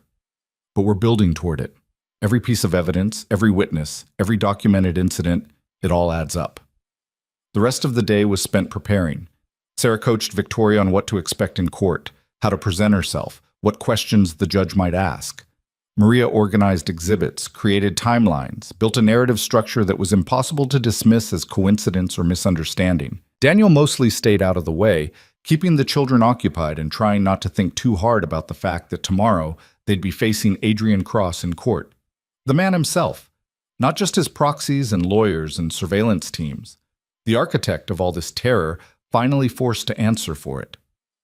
That night, after the kids were in bed and Sarah and Maria had finally left, Daniel found Victoria standing in the backyard, staring up at the security camera now mounted above the door. "Weird to think we're being watched by our own equipment now," she said. "Better than being watched by his." Daniel joined her, their shoulders almost touching. "How are you feeling about tomorrow?" "Terrified, angry, hopeful." Victoria laughed shakily. "Is it possible to feel all of those at once?" "I think that's pretty much the definition of being human." She turned to look at him, her face illuminated by the porch light. "I keep thinking about what my life was like a week ago. I was alone, scared, convinced I had no options. And now I have Elena willing to testify, Sarah building a real case, evidence that might actually stick, and you—" She stopped, shook her head. "I don't even know how to explain what you've done for us." "You don't have to explain it. You just have to keep fighting." "I will. Because I finally believe we might actually win." Victoria stepped closer, close enough that Daniel could see the flecks of gold in her brown eyes. "Whatever happens tomorrow, I want you to know that you changed everything. You gave me hope when I thought I had none left." Daniel's heart was pounding. They were standing too close, the air between them charged with something that had been building since that first night on his doorstep. He should step back, maintain distance, keep this professional and uncomplicated. But then Victoria rose up on her toes and kissed him, soft, tentative, asking a question he didn't even have to think about answering. He pulled her closer, kissed her back, and for just a moment, everything else fell away. There was no custody battle, no surveillance equipment, no billionaire villain trying to destroy their lives. There was just this. Two people who'd found each other in the middle of chaos and discovered something worth fighting for. When they finally pulled apart, Victoria was smiling through tears. "Sorry," she whispered. "That was probably terrible timing." "That was perfect timing," Daniel corrected, resting his forehead against hers. "But we should probably talk about it after we survive tomorrow." "Deal." They stood there in the backyard, holding each other under the watchful eye of the security camera, and Daniel thought about how completely his life had changed in 1 week, how a blind date had turned into a war, and how somewhere along the way, he'd fallen for a woman who was brilliant and broken and brave enough to finally stop running. Tomorrow, they'd face Adrian Cross in court. Tomorrow, the real battle would begin. But tonight, they had this moment, and for now, that was enough. Wednesday morning arrived cold and gray, the sky threatening rain. Daniel woke early, nerves singing, and found Victoria already in the kitchen, dressed in a charcoal suit that somehow made her look both powerful and vulnerable. Her hands shook slightly as she poured coffee. "Couldn't sleep?" he asked. "Kept running through everything Sarah told me to say. Everything I need to remember not to say." Victoria managed a weak smile. "How do I look? Professional enough? Not too intimidating?" "You look perfect, strong, ready." "I don't feel ready." "Nobody ever does." "But you've got this." Daniel moved to stand beside her. "And you're not alone in there. Sarah will be with you. I'll be in the gallery, and Elena's flying in this morning to testify if the judge allows it." Victoria nodded, took a shaky breath. "Right. We've got this. We're prepared. We have evidence and witnesses and a solid case. And the truth. And the truth." She set down her coffee cup, squared her shoulders. "Okay, let's go win this thing." The courthouse was downtown, an imposing granite building that seemed designed to intimidate. Sarah met them on the steps, her expression all business. "Elena's here. She's in the witness prep room. Judge Morrison is fair but no nonsense. She won't tolerate games from either side." Sarah glanced at her watch. "Adrian's team will try to paint you as unstable, vindictive, trying to manipulate the system. Stay calm, stick to the facts, and don't let them provoke you." "What about Daniel?" Victoria asked. "Can he be in the courtroom?" "He can be in the public gallery, but he can't sit at our table or participate directly. This is your petition, your testimony." Sarah's eyes softened. "But knowing he's there might help." They entered the courthouse together, passing through security, climbing marble stairs that echoed with their footsteps. Daniel's stomach was in knots, his palms sweating. He'd never been in a courtroom before, never been part of anything like this. The courtroom itself was smaller than he'd expected, wood-paneled and formal. Sarah directed Victoria to the plaintiff's table, while Daniel took a seat in the gallery, close enough to see, but far enough to maintain the appearance of separation. And then Adrian Cross entered. Daniel had imagined him 100 different ways, tall, imposing, obviously villainous. But the man who walked through the door with his legal team was none of those things. He was average height, fit but not intimidating, with salt and pepper hair and a face that could have belonged to anyone's favorite uncle. He wore an expensive suit but nothing flashy, and he moved with the quiet confidence of someone who'd never doubted his place in the world. He looked, Daniel thought with growing horror, completely reasonable. Adrian's eyes swept to the courtroom, landing briefly on Victoria, then moving to Daniel. For just a second, their gazes locked. Adrian smiled, pleasant, almost friendly. Then he took his seat at the defense table, leaning toward his lawyer to whisper something that made the man nod and take notes. "All rise," the bailiff intoned. "The Honorable Judge Elizabeth Morrison presiding." The judge who entered was in her 50s, African-American, with sharp eyes and an expression that suggested she'd heard every story and believed none of them until proven otherwise. She took her seat, surveyed the room, and got straight to business. "I've reviewed the emergency motions filed by the petitioner," she said. "Ms. Chen, you're alleging a pattern of harassment, intimidation, and endangerment by Mr. Cross toward Ms. Lane and her household. That's a serious accusation." "Yes, Your Honor. We have extensive documentation." Sarah stood, professional and poised. "We're requesting a temporary protective order pending a full hearing on the underlying custody matter." "Mr. Thornton?" Judge Morrison looked at Adrian's lead attorney, a silver-haired man who radiated expensive legal education. "Your Honor, these allegations are entirely fabricated," Thornton said smoothly. "Mr. Cross is a concerned father seeking custody of his children from a mother who has demonstrated increasingly erratic behavior. The recent car accident, the paranoid installation of surveillance equipment, the involvement of strangers in what should be a private family matter, all of this points to someone who is not in a stable state of mind." Daniel felt rage build in his chest, the audacity of it, turning Adrian's stalking into evidence of Victoria's instability. "We'll hear testimony," Judge Morrison decided.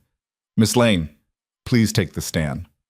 Victoria stood, her spine straight, and walked to the witness box.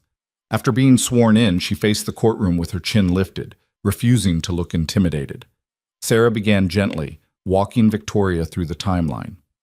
The divorce 2 years ago, the initial relief at escaping the marriage, the slow realization that Adrian wasn't letting go, the financial manipulation, the surveillance, the intimidation of anyone who tried to help her. "And when did the situation escalate to physical danger?" Sarah asked. "Last week. I was run off the road by an SUV with tinted windows. The driver fled the scene." Victoria's voice was steady. "I received a text message immediately before it happened from an unknown number telling me to stop running." "Objection," Thornton said. "There's no evidence linking that incident to my client." "Sustained for now," Judge Morrison said. "But I'll allow it as part of the pattern. Continue, Ms. Chen." Sarah moved through the evidence methodically. The tracking device found in Daniel's garden, the attempted break-in, the threatening phone call to Daniel from Adrian himself. Each piece built on the others, creating a picture of systematic harassment. When it was Thornton's turn to cross-examine, he stood and smiled at Victoria like they were old friends. "Miss Lane, you've described a pattern of what you call harassment. But isn't it true that much of this could be explained as a concerned father keeping track of his children's whereabouts? By planting a GPS tracker in someone else's garden? By running me off the road?" Victoria's eyes flashed. "That's not concern. That's stalking. You claim you were run off the road, but the police report shows no evidence of another vehicle's involvement. Couldn't it simply have been an accident caused by your own driving?" "No. I saw the SUV. I felt the impact. You were under a great deal of stress. Emotional trauma can sometimes cause people to misremember events or see threats where none exist." Thornton's voice was gentle, sympathetic, devastating. "Isn't it possible you're experiencing paranoia?" "Objection!" Sarah was on her feet. "Counsel is testifying rather than questioning." "Sustained. Mr. Thornton, stick to questions." But the damage was done. Daniel could see it in the way Judge Morrison's expression had shifted slightly, becoming more skeptical. Thornton continued, picking at every piece of evidence, offering alternative explanations, painting a picture of a woman whose fear had crossed the line into delusion. He was good, calm, reasonable, Never aggressive enough to seem like he was attacking her, but persistent enough to plant seeds of doubt. When Victoria finally stepped down, Daniel could see exhaustion in every line of her body. "Your Honor," Sarah said, "we'd like to call Elena Vasquez to establish a pattern of behavior by Mr. Cross." Thornton immediately objected. "Ms. Vasquez's employment dispute with my client has no bearing on this custody matter. It has every bearing if it establishes that Mr. Cross has a history of harassing and intimidating women who displease him," Sarah countered. Judge Morrison considered. "I'll allow limited testimony about relevant patterns of behavior. Ms. Vasquez, please take the stand." Elena Vasquez was a composed woman in her early 40s, dressed professionally but simply. She took the oath with steady hands and faced the courtroom with the air of someone who'd been waiting years for this moment. Under Sarah's questioning, she described working for one of Adrian's companies, being charmed at first by his attention and mentorship, then slowly realizing he viewed employees as possessions. When she'd tried to leave for a better opportunity, he'd sabotaged her job offers, spread rumors about her professional conduct, and hired investigators to follow her. "Did you document any of this?" Sarah asked. "I kept everything. Emails where he threatened to ruin my career if I left. Text messages where he tracked my location and demanded to know where I was going. Recordings of phone calls where he made it clear he would destroy anyone who tried to hire me." Elena's voice was rock steady. "I've been carrying this evidence for 2 years, waiting for someone to finally hold him accountable." Thornton's cross-examination was brutal. He attacked Elena's credibility, her motives, suggested she was a disgruntled employee with an axe to grind. But Elena didn't waver. She answered every question calmly, referred to her documentation, and maintained her composure even when Thornton implied she was lying for attention or money. When she stepped down, Daniel saw something flicker in Adrian's expression, the first crack in his confident mask. He leaned toward Thornton, whispering urgently, "Mr. Cross, would you like to testify?" Judge Morrison asked. Adrian stood, and for a moment Daniel thought he might actually take the stand, might try to explain away everything they'd presented. But Thornton put a hand on his arm, and Adrian sat back down. "No, Your Honor. We stand on the evidence already presented." Judge Morrison made notes, her expression unreadable. "I'm going to take a short recess to review the exhibits. We'll reconvene in 30 minutes. The courtroom emptied into the hallway. Daniel found Victoria leaning against a wall, Sarah and Elena flanking her. "How did I do?" Victoria asked. "Tell me the truth." "You did great," Sarah said. "Thornton tried to rattle you, but you stayed calm and consistent. That matters." "But will it be enough?" "I don't know. Morrison's hard to read." Sarah glanced toward where Adrian stood with his legal team, radiating confidence. "But we presented a strong case. That's all we can do." The 30 minutes felt like hours. Daniel watched Adrian from across the hallway, this man who'd terrorized Victoria for years, who'd weaponized everything from finances to physical danger to maintain control. He looked so normal, so reasonable. If Daniel had passed him on the street, he'd never have guessed at the cruelty underneath. That, he realized, was Adrian's greatest weapon. The ability to seem reasonable while doing unreasonable things. Finally, the bailiff called them back. They filed into the courtroom, everyone taking their positions. Judge Morrison entered, her expression giving nothing away. "I've reviewed the evidence and testimony," she said. "This is a complex situation with serious allegations on both sides. However, I find that the petitioner has presented sufficient evidence of a pattern of harassing behavior to warrant protective measures." Daniel felt Victoria go still beside him in the gallery. "I'm granting a temporary protective order," Morrison continued. "Mr. Cross, you are to maintain a distance of at least 500 feet from Ms. Lane, her residence, and her children except for supervised visitation arranged through the court. Additionally, I'm ordering an investigation into the financial irregularities Ms. Lane has documented. If the pattern of harassment continues, criminal charges may follow." Adrian's face went white with rage. Thornton put a restraining hand on his arm as he started to stand. "Furthermore," Morrison said, her voice hardening, "I'm troubled by some of the tactics that appear to have been employed in this matter. The tracking device, the suspicious accident, the interference with Miss Lane's support network. These are serious issues that extend beyond family law. I'm referring this case to the district attorney's office for review." "Your Honor, that's completely—" Thornton began. "I've made my ruling, counsel." Morrison's eyes were steel. Unless you have new evidence to present, this hearing is adjourned. We'll reconvene in 2 weeks for a full hearing on the custody matter. The gavel came down. For a moment, nobody moved. Then Victoria turned to Daniel, her eyes wide with disbelief. "We won," she whispered. "We actually won." "You won," Daniel corrected, pulling her into a hug. "You stood up and fought back, and you won." Across the courtroom, Adrian was staring at them, his mask finally slipping to reveal the fury underneath. His hands were clenched into fists, his jaw tight, and for just a second Daniel saw the real man, the one who couldn't accept losing, who viewed people as objects to be controlled. Then Thornton was guiding him toward the exit, and the moment passed. Sarah joined them, a rare smile on her face. "That went better than I expected. Morrison doesn't make referrals to the DA lightly. If they investigate and find what we think they'll find, Adrian could be facing serious criminal charges." "What happens now?" Victoria asked. "Now we prepare for the full custody hearing in 2 weeks. But with the protective order in place and an investigation pending, Adrian's position is much weaker. He can't threaten you, can't approach you, can't use his usual tactics." Sarah's smile widened. "You're safe, Victoria. Maybe for the first time in years." They left the courthouse together, stepping out into gray afternoon light that suddenly seemed brighter. Victoria was crying, laughing, holding on to Daniel like he was the only solid thing in a shifting world. "I can't believe it," she kept saying. "I can't believe we actually did it." "Believe it," Elena said, joining them on the courthouse steps. "That man has needed someone to stand up to him for years. I'm just glad I finally got to help make it happen." Victoria turned to embrace her.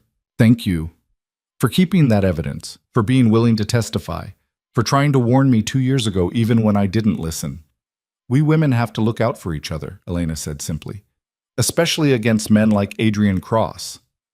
Daniel's phone buzzed, a text from Marcus. "Heard you won. Proud of you, man.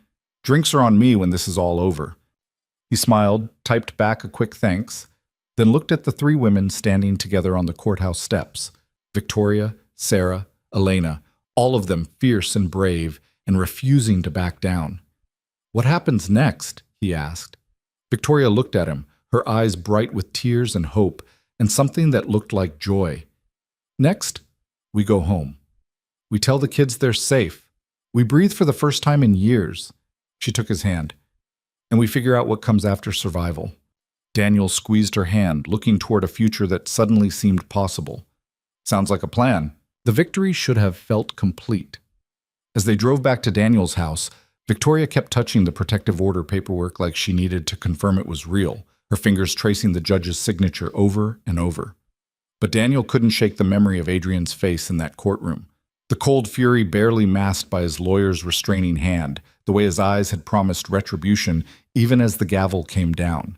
Men like Adrian Cross didn't accept defeat. They regrouped. Marcus was waiting on the front porch when they arrived, a bottle of champagne in one hand and a grin that split his face. "I hear congratulations are in order." "We got the protective order," Victoria said, climbing out of the car with weary relief. "And Morrison referred the case to the DA for investigation." "That's huge. Victoria, that's everything you needed." Marcus pulled her into a hug, then Daniel. "I told you Sarah was the best." She really was. Victoria glanced toward the house, where Tom's security cameras watched silently. "Is it really over? Can we actually relax now?" "For tonight, at least," Sarah said, joining them from her own car. She'd followed them back to ensure they made it safely. "The protective order is enforceable immediately. If Adrian violates it, he goes to jail. That's real power, Victoria." But Daniel noticed Sarah's expression held a note of caution, and when their eyes met, he saw his own concern reflected there. They'd won a battle. The war wasn't over. Inside, Jake and Sophia and James were sprawled on the living room floor with Tom's security consultant, who was teaching them the basics of chess. The domestic scene was so normal, so peaceful, that for a moment Daniel could almost forget about billionaire ex-husbands and courtroom confrontations. "Mom!" Sophia looked up, her face brightening. "Did you win?" Victoria crossed to her children, kneeling down to pull them both into her arms. "We did, sweetheart. The judge said you're safe now. We're all safe." James buried his face in her shoulder. "Does that mean Dad can't hurt us anymore?" That means there are laws protecting us now. And if he tries anything, he'll be in very serious trouble. Victoria kissed the top of his head. You don't have to be scared anymore. Daniel watched the reunion, his heart full and aching at the same time. These kids had been living with fear for so long that safety felt foreign to them. It would take time for them to truly believe it. Marcus popped the champagne, Tom produced plastic cups from somewhere, and for a little while they celebrated. Sarah made a toast about justice and courage. Marcus told an exaggerated version of how he'd known all along that Daniel was the perfect person to help Victoria. Even Tom cracked a rare smile as Jake challenged him to a rematch in chess. But underneath the celebration, Daniel felt a current of unease. It was too quiet, too easy. Adrian had been building towards something for weeks: surveillance, intimidation, attempted violence, and now a judge had slapped a protective order on him and referred him for criminal investigation. Men with that much power and that little conscience didn't just accept that outcome and walk away. His phone buzzed around 8 that evening. Unknown number again. Daniel's stomach tightened as he stepped into the kitchen to answer. Mr. Hayes? The voice was different this time. Not Adrian's cultured tones, but something rougher, more direct. My name is Richard Soto. We met briefly outside your home last week. The lockpicker, the man from the black sedan. Daniel's hand clenched around the phone. What do you want? To give you some advice. What happened in court today? That protective order, that investigation. It's not the end you think it is. It's gasoline on a fire. Soto's voice was matter of fact, almost friendly. Mr. Cross is a patient man, but he has limits. You pushed him past them. Is that a threat? It's a warning. I don't work for him anymore as of this afternoon. He fired me because I told him to back off, to let this go, that continuing would only make things worse. Soto paused. He didn't listen. He's hiring new people, people who won't tell him no. Daniel felt ice slide down his spine. What kind of people? The kind who don't stop at GPS trackers and intimidation, the kind who solve problems permanently. Another pause. I have daughters, Mr. Hayes. I do a lot of things for money, but I don't hurt kids. And I don't work for men who've lost control of themselves. So I'm calling to tell you, watch your back. Watch Victoria's back. Watch those children. Because what's coming next won't be legal pressure or financial games. Why are you telling me this? Because somebody should. And because maybe if you're prepared, those kids don't end up as collateral damage in a rich man's tantrum. The line went dead. Daniel stood in the kitchen, his heart hammering, the phone still pressed to his ear. From the living room came the sound of children's laughter, Marcus's voice telling some story that had everyone giggling. Normal sounds, safe sounds, about to be shattered. Daniel? Victoria appeared in the doorway, her expression shifting from relaxed to alarmed as she read his face. What's wrong? He told her about the call, watching her process each word. The color drained from her face. Her hands started shaking again. He's escalating, she whispered. I knew he would. I knew winning wouldn't make him stop. Then we need to be smarter, faster. Daniel pulled out his phone, called Sarah. She answered on the second ring. We have a problem, he said, and explained about Soto's warning. Sarah was silent for a long moment. Okay, here's what we do. I'm calling the police right now, having them put an alert on your address and Victoria's old residence. Any suspicious activity gets immediate response. I'm also reaching out to my contact at the DA's office. If Soto's willing to testify about what Adrian's planning, that's conspiracy to commit violence. We can get Adrian arrested tonight. Soto didn't leave a callback number. Then we find him. Marcus said he works for a security firm, right? I'll track down the company, get his contact information, convince him to make an official statement. Sarah's voice was all business now, the celebration mode completely gone. In the meantime, you lock down that house. Nobody comes in, nobody goes out. Tom's guy is still on duty outside? Yeah, he's here. Good. I'm calling Tom directly, having him send backup. And Daniel? Don't let Victoria out of your sight. If Adrian's hired new people, they could already be watching, waiting for an opportunity. After they hung up, Daniel found Victoria standing at the window, staring out at the darkening street. Marcus had taken the kids upstairs to read bedtime stories, giving them a moment of privacy. I should leave, Victoria said quietly. Take the kids and go somewhere Adrian can't find us. Witness protection maybe, or just disappear completely. Start over somewhere new. Running didn't work before. Because I stayed in the country, kept my identity, tried to maintain some connection to my old life. Her voice was hollow. But if I really disappeared, changed our names, moved to a different continent, became someone else entirely, he couldn't find us. We'd be safe. You'd also be giving up everything you've built. Your foundation, your friends, your life. Daniel moved to stand beside her. And you'd be looking over your shoulder forever, wondering if today's the day he finds you anyway. At least we'd be alive. Or you could stay and fight. Use the system we just proved actually works. Let Sarah and the DA build a case that puts Adrian in prison where he belongs. Daniel caught her shoulders, turned her to face him. You're not alone in this anymore, Victoria. You have people who will stand with you. Let us. Tears spilled down her cheeks. I'm so tired of fighting. I'm so tired of being brave. Then let me be brave for both of us tonight. Tomorrow you can take over again. He pulled her into his arms, feeling her shake with silent sobs. We're going to get through this. All of us. She clung to him like he was the only solid thing in a collapsing world, and Daniel held her, making silent promises he hoped he could keep. Tom arrived 40 minutes later with 2 additional security personnel, a woman named Chen, who had military bearing and eyes that missed nothing, and a younger man called Rodriguez, who Tom introduced as his best surveillance expert. They did a complete sweep of the property, checking for new tracking devices or other threats. You're clean, Chen reported. No new bugs, no signs of tampering. But Mr. Reeves wants us to establish a rotation, one of us on the perimeter at all times, others resting but ready to respond. Is that really necessary? Victoria asked. Ma'am, I've seen what happens when people underestimate threats from wealthy, powerful individuals who feel cornered. Chen's expression was grave.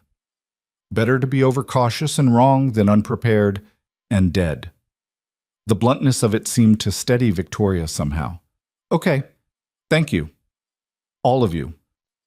Marcus stayed over that night, camping out on the couch with his service weapon in easy reach. Daniel hadn't even known he had a concealed carry permit until he saw the gun. The children were settled in bed, blissfully unaware that the adults downstairs were essentially preparing for siege.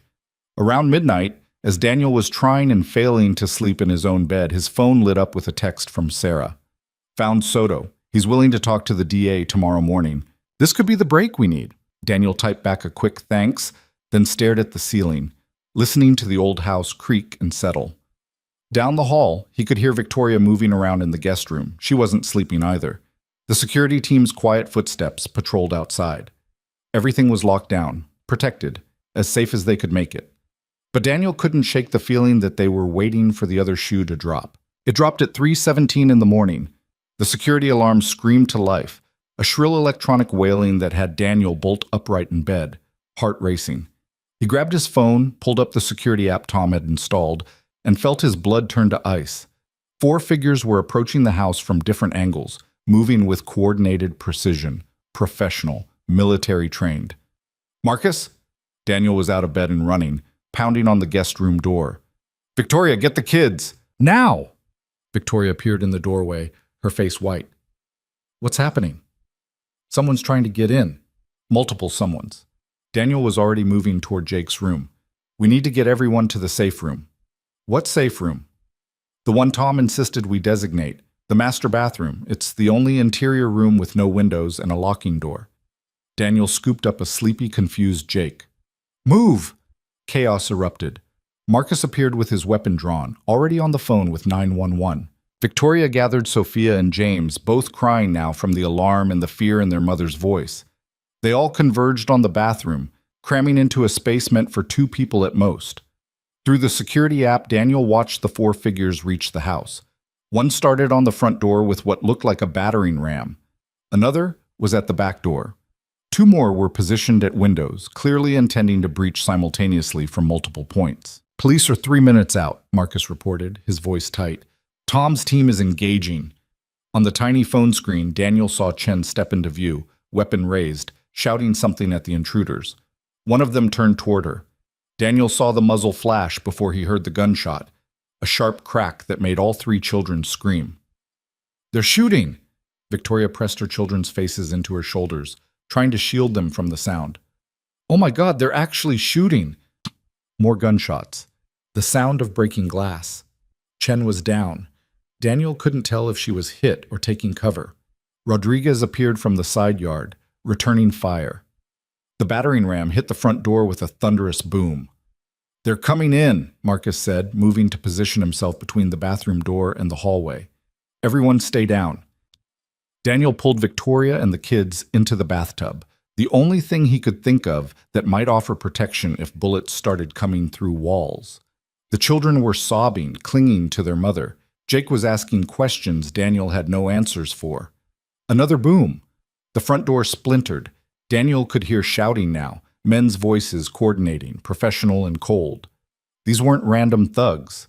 These were trained operatives executing a plan. The sound of footsteps pounding through the house. Closer, closer. Marcus cocked his weapon, his hand steady despite the sweat on his face. Whatever happens, he said quietly to Daniel, you protect those kids. Nothing else matters. Marcus, promise me. I promise. The bathroom door handle rattled. Someone was testing it, finding it locked. There was a moment of terrible silence. Then the door exploded inward in a shower of splinters as a boot connected with it. A man in black tactical gear stepped through, weapon raised, scanning the room with cold efficiency. His eyes landed on the bathtub, on Victoria and the children huddled there, on Daniel's body shielding them. The weapon started to rise. Marcus fired first. The intruder went down, but behind him came another and another. Marcus was good, but he was one man against trained professionals. Daniel saw him take a hit, saw him stumble but keep firing, buying them seconds with his own blood. Stay down! Daniel screamed as bullets tore into tile and drywall. He covered the children with his own body, feeling Victoria doing the same, their combined weight pressing the kids into the dubious safety of the porcelain tub. Then sirens, blessed beautiful sirens, getting rapidly closer. The attackers hesitated. Daniel could hear them communicating in sharp professional voices. Police inbound, 30 seconds. Abort, abort. Footsteps retreating, running. The sound of the back door crashing open as they fled. For several heartbeats, there was only silence and the sound of children crying. Marcus? Daniel lifted his head cautiously. His best friend was slumped against the bathroom wall, blood spreading across his shoulder, but still conscious, still gripping his weapon. I'm okay, Marcus managed. Shoulder wound. I'll live. He tried to smile. Remind me never to piss off billionaires. Police flooded the house moments later, shouting commands, securing rooms. Paramedics followed close behind. Daniel found himself giving a statement while simultaneously trying to comfort Jake, who wouldn't let go of his hand. Victoria was doing the same with Sophia and James, her voice mechanically calm as she answered questions while her children sobbed into her sides. Chen had taken a bullet to the leg but would recover. Rodriguez was unharmed but shaken. Marcus was being loaded into an ambulance, still insisting he was fine, still trying to make jokes that fell flat in the carnage of Daniel's destroyed home. Detective Morrison, the same one who'd responded to Victoria's hit and run, surveyed the damage with grim recognition. Ms. Lane, Mr. Hayes, I'm starting to see a pattern here. Adrian Cross sent them, Victoria said flatly. He hired professionals to attack us in our home, to take his children by force, probably to kill anyone who got in the way. We'll need to prove that connection, but I believe you. Morrison gestured to the forensics team already photographing bullet holes and blood splatter. We've got 4 suspects in custody, caught them 3 blocks away trying to ditch their gear. They're not talking yet, but they will. And when they do, if they can connect this to Adrian Cross, he'll be arrested for conspiracy to commit murder. If, Victoria repeated bitterly. When, Morrison corrected, her voice hard. I've been doing this job for 20 years. I know how men like Cross operate. They think money insulates them from consequences, but this, she gestured at the destruction, this crosses lines that even the richest lawyers can't uncross. He's going down, Ms. Lane, I promise you that. By the time the sun rose, Daniel's house looked like a war zone. Bullet holes pocked the walls. The front door hung from its hinges. Blood stained the bathroom floor where Marcus had made his stand. The security cameras had captured everything, creating a documentation of violence that even Adrian's lawyers couldn't spin away. Sarah arrived as the police were finishing up, her face white with shock and fury. I'm filing emergency motions within the hour. Attempted kidnapping, assault with deadly weapons, conspiracy to commit murder. Judge Morrison will have all of this on her desk before lunch. Will it stick? Daniel asked. He was exhausted, running on adrenaline and fear, holding Jake, who'd finally cried himself to sleep, against his shoulder. 4 trained operatives don't just randomly attack a suburban house at 3 in the morning. They were hired, paid. Someone gave them your address, told them about the children, coordinated this assault. Sarah's eyes were blazing. And we're going to prove it was Adrian Cross, even if I have to personally interrogate every one of those men myself. Victoria sat on the porch steps, staring at nothing, her children sleeping fitfully on either side of her.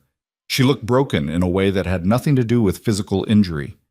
Daniel carefully transferred Jake to Tom's arms. The security consultant had arrived looking haunted by his team's failure to prevent the assault, and went to sit beside her. He almost took them, Victoria whispered. He almost succeeded. But he didn't. They're safe. You're safe. Because Marcus got shot protecting us. Because you threw your body over my children. Because we got lucky. She turned to look at him, her eyes hollow. What happens next time when luck runs out? There won't be a next time. Morrison was right. Adrian crossed a line tonight. He ordered an armed assault on a home with children inside. That's not something you walk away from, no matter how rich you are. You don't know him like I do. You don't understand how far his reach extends, how many people owe him favors, how good he is at making problems disappear. Victoria's voice cracked. I should have run when I had the chance. Should have disappeared and never looked back. If you had, you'd be running forever. And he'd still be out there, still hurting people, still getting away with it. Daniel took her hand. What happened tonight was horrible, terrifying, but it was also evidence, undeniable, documented, recorded evidence of exactly who Adrian Cross is and what he's willing to do. Evidence doesn't matter if he makes it disappear. He can't make the police reports disappear, can't make the security footage disappear, can't make 4 suspects in custody disappear. Daniel squeezed her hand. We have him, Victoria. Finally, we actually have him. She wanted to believe it. Daniel could see the war in her expression, hope battling against years of learned helplessness, the desire to trust fighting against the knowledge of how many times trust had failed her. Okay, she said finally. Okay, we see this through. But Daniel, if anything had happened to you or Marcus or those kids because of me, stop. Nothing happened except we proved we're willing to fight for what's right. For each other. For those children sleeping right there who deserve better than a father who'd send armed men after them. Daniel shifted closer, wrapped an arm around her shoulders. We're going to finish this. Together. The next hours passed in a blur of official statements and evidence gathering. Sarah worked her phone like a weapon, calling in every favor, pressuring every contact, building a case with the fury of someone who'd seen violence come to a family she'd sworn to protect. The DA's office sent representatives who looked appropriately horrified by the crime scene photos and the security footage. And through it all, Daniel kept waiting for the other shoe to drop, for Adrian's lawyers to show up with some brilliant defense, some way to create reasonable doubt or shift blame. But for once, the shoe didn't drop. By noon, the news broke. Adrian Cross, prominent venture capitalist and billionaire, arrested on charges of conspiracy to commit kidnapping and attempted murder. His bail set at $50 million, an amount he could easily afford, but the judge denied bail anyway based on flight risk and danger to the community. He was going to jail. Actually, genuinely going to jail. Victoria watched the news coverage with an expression Daniel couldn't quite read. Relief, yes. Vindication, but also something that looked like grief. I married him, she said quietly. I loved him once, had children with him. And he turned into this. She gestured at the television where Adrian's mugshot was displayed beneath damning headlines. How did I not see it sooner? Because he's good at hiding it. That's what predators do. Daniel sat beside her on the couch. They'd relocated to Marcus's apartment while Daniel's house was processed as a crime scene. You saw it eventually. You got out. You fought back. That's what matters. I just keep thinking about those men. The ones he hired to attack us. They could have killed Marcus. Could have killed you. Could have taken my children or hurt them trying. Her hands were shaking again. All because he couldn't accept losing control. But he did lose control. He lost everything. His freedom, his reputation, his access to you and the kids. Daniel took her hands, stilling their trembling. It's over, Victoria. Really over this time. She looked at him, searching his face for certainty. You really believe that? I really do. For the first time since the attack, Victoria's expression softened into something that might have been the beginning of peace. The next 2 weeks were a whirlwind of legal proceedings and recovery. Marcus was released from the hospital with his arm in a sling and a prescription for painkillers he kept forgetting to take. Daniel's house was repaired, though he wasn't sure he'd ever be able to look at that bathroom the same way. The 4 attackers, facing decades in prison, started talking, and their testimony directly implicated Adrian Cross in planning and funding the assault. The DA filed formal charges. Sarah filed for full custody on Victoria's behalf, citing the attack as evidence of Adrian's unfitness as a parent. Judge Morrison, looking genuinely disturbed by the turn the case had taken, granted Victoria sole custody pending Adrian's trial. And through it all, Daniel watched Victoria slowly transform. The fear that had haunted her eyes began to fade. The constant tension in her shoulders eased. She started smiling more, laughing with her children, making plans for a future that extended beyond just surviving to the next day. They were having dinner at Daniel's newly repaired house, a celebration of Marcus's clean bill of health and the DA's decision to seek maximum sentences for the attackers. When Victoria's phone rang, she glanced at the screen, frowned, then answered. Elena? What's wrong? Daniel watched her expression shift from confusion to shock to something that looked like vindication. Are you serious?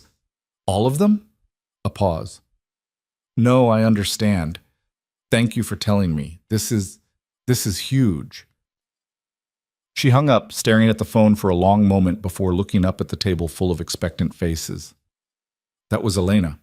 She's been in touch with some of the other women from Adrian's companies, the ones who posted anonymously about his harassment. Victoria's voice was shaking, but this time with excitement rather than fear. 7 of them are coming forward. 7 women willing to testify about Adrian's pattern of abuse, intimidation, and retaliation. They want to file a class action lawsuit and support the criminal prosecution. 7 witnesses, Sarah breathed, with documented evidence spanning years. That's not a pattern anymore. That's a systematic practice. That's a slam dunk, Marcus added, grinning despite the pain medication making him loopy. That's Adrian Cross going to prison for a very long time. Victoria laughed, but it came out more like a sob. It's really over. It's actually really over. Not quite over, Daniel corrected gently. Still have the trial, the sentencing, all the legal process, but the outcome? Yeah, I think we can be pretty confident about that now. Jake, who'd been following the adult conversation with wide eyes, piped up. Does this mean Sophia and James can stay forever? The table went quiet. Daniel looked at Victoria, saw her processing the question that she'd probably been asking herself. Do you want to stay? He asked quietly.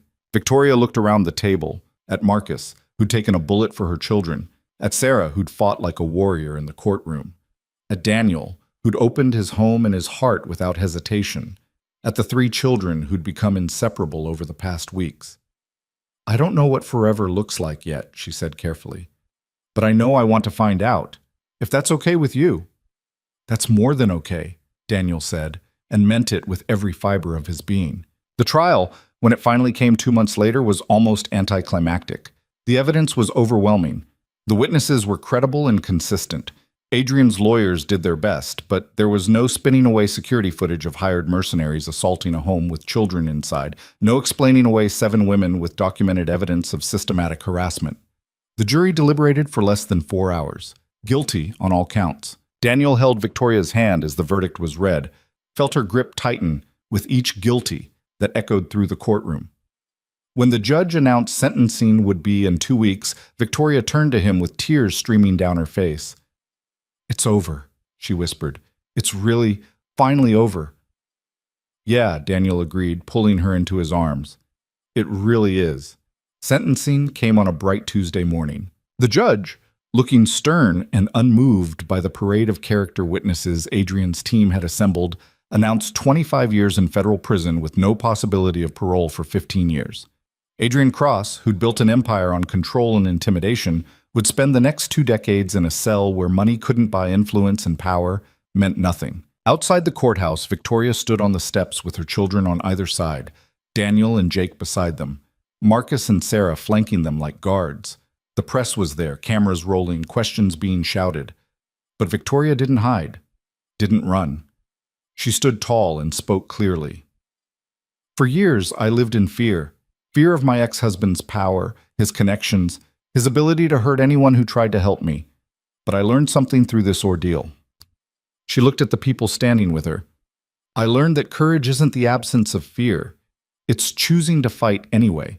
It's accepting help when it's offered. It's refusing to let those with power abuse those without it. Ms. Lane, what message do you have for other women in similar situations? A reporter called out. Victoria's smile was fierce and free. Fight back. Document everything. Find people you can trust and let them help you. Use the system. It's not perfect, but it can work if you're brave enough to try. She pulled her children closer. And know that you're not alone. There are people who will stand with you, who will risk their own safety to protect yours. You just have to be brave enough to let them. She fielded a few more questions, then Sarah gracefully extracted them from the media scrum. They piled into cars and drove back to Daniel's house, which had somehow, over the past months, become home for all of them. That night, after the kids were in bed and Marcus had left and Sarah had gone home to finally get some sleep, Daniel and Victoria found themselves on the back porch, watching the stars come out. What happens now? Daniel asked. You're free. Adrian's in prison. You can go anywhere, do anything. I know.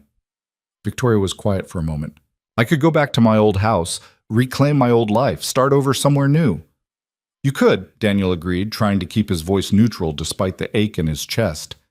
Or I could stay here, in this house with the repaired bathroom and the security cameras, with the man who opened his door to a stranger and never once asked for anything in return. She turned to look at him. If that's something you'd want. Daniel's heart was pounding. Victoria, I've wanted that since about the second night you were here, but I don't want you to stay out of obligation or gratitude or because you're scared to be alone. I'm not scared anymore. That's the point. She moved closer, took his hands. I'm staying because when I think about my future, about what comes after survival, you're in it. You and Jake, this house, this life. It's not the life I had before Adrian, and it's not the life I thought I'd have after him. It's better. It's real. It's home, Daniel finished. Yeah, home. He kissed her then, properly this time, without the shadow of danger hanging over them, or the urgency of stolen moments. Just two people who'd found each other in the chaos and decided to build something together in the calm. When they finally pulled apart, Victoria was smiling, the first truly unguarded smile Daniel had seen from her. So what does this look like? She asked. 2 single parents, 3 kids, 1 house? Probably chaotic, definitely messy, almost certainly loud. Daniel grinned. But I think we can make it work. I think so too. They sat on the porch as night settled around them, making plans for a future that no longer included fear or hiding or looking over their shoulders.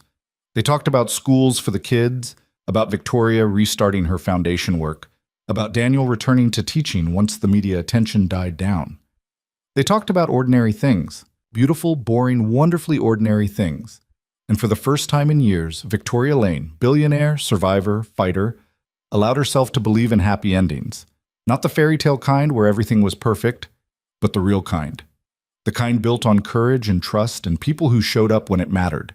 The kind worth fighting for. 6 months after Adrian Cross's sentencing, Daniel stood in his backyard on a Saturday morning, watching 3 children chase each other through the grass with the kind of wild, unrestrained joy that only came from feeling truly safe. Jake was in the lead, Sophia close behind, and James bringing up the rear with determination that far exceeded his short legs' capability. Their laughter rang out clear and bright, filling the space where fear used to live. They're going to track mud all through the house, Victoria observed from beside him, but her tone held nothing but affection. Probably, Daniel agreed. Worth it, though. Definitely worth it. The past months had been a study in ordinary miracles. Victoria had sold her mansion, too many bad memories, she'd said, and the kids had moved their belongings into Daniel's house one carload at a time. Sophia's room was now painted lavender with glow-in-the-dark stars on the ceiling. James had claimed the smallest bedroom and filled it with more toy dinosaurs than seemed physically possible. Victoria had taken over the guest room, though she spent most nights in Daniel's room, their relationship evolving naturally from crisis-forged partnership into something deeper and more permanent. The house was cramped. The single bathroom caused morning traffic jams. The kitchen table barely fit 5 people. It was chaotic and messy and loud and absolutely perfect. "I got an email from the foundation board this morning," Victoria said, sipping her coffee. "They want to expand the microloans program to 3 new countries, which means I'd need to travel more, maybe take on a deputy director to help manage things." "That's amazing. You should do it." "It would mean being away from the kids more. From you." Daniel turned to look at her properly. In the morning light, wearing one of his old college sweatshirts and her hair still messy from sleep, she looked nothing like the terrified woman who'd appeared on his doorstep that first night. She looked happy, whole, like someone who'd reclaimed her life and was figuring out what to do with it. "The kids are in school full-time now. I'm back at work. We can handle you traveling for something that matters to you." He tucked a strand of hair behind her ear. "Besides, I think it's important for them to see their mom doing work she loves. Shows them that surviving isn't the same as living." Victoria's eyes went soft. "When did you get so wise?" "I teach 8th graders, you learn wisdom or you perish." She laughed, that free and easy sound that still made Daniel's heart skip. "Speaking of which, how's the new curriculum going?" Daniel grimaced. "Half the class thinks Shakespeare is a type of pasta. But we're making progress." He'd returned to teaching 3 months ago, after the media attention had finally died down and the school board had offered him his job back with what amounted to an apology for how they'd handled Adrian's pressure campaign. The first day back had been nerve-wracking, wondering if his students would treat him differently, if the parents would trust him, if he could slip back into normalcy after everything that had happened. But kids were resilient and wonderfully self-centered. After about 2 days of whispered questions and curious stares, they'd gone back to complaining about homework and passing notes when they thought he wasn't looking. Normal, blessed, ordinary, normal. "Dad!" Jake came running over, breathless and grass-stained. "Can we go to the park? Sophia wants to try the big kid swings." "I don't know, buddy. Those swings are pretty intense." Daniel made a show of considering. "Think you guys can handle it?" "Dad, we fought bad guys with guns. We can totally handle swings." Jake's matter-of-fact tone would have been funny if the reference wasn't to a night that still occasionally gave Daniel nightmares. But therapy was helping with that. All of them were in therapy now. Individual sessions for the adults, family therapy for the kids, and one memorable group session where they'd all tried to process their collective trauma while sitting in a circle on uncomfortable chairs. It was helping.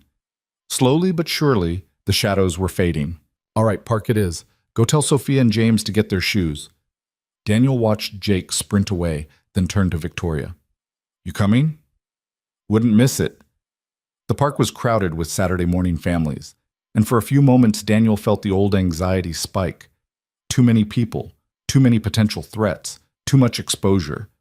But then he caught Victoria's eye and saw her fighting the same instinct, and they shared a look of mutual understanding. This was the work now, choosing to trust in safety instead of expecting danger. Letting the kids run and play without hovering, living instead of just surviving. They found a bench while the kids raced toward the playground, and Daniel watched them integrate seamlessly with the other children. No hesitation, no fear, just kids being kids. "Marcus called this morning," Victoria said. "He's bringing his new girlfriend to dinner next week. Wanted to make sure we were okay with it." "The lawyer from his firm?" "That's the one. Apparently she thinks his bullet scar is ruggedly heroic." Victoria grinned. "He's insufferable about it." "He earned the right to be insufferable. Man took a bullet for us." "He really did." Victoria's expression went serious. "I've been thinking about that a lot lately.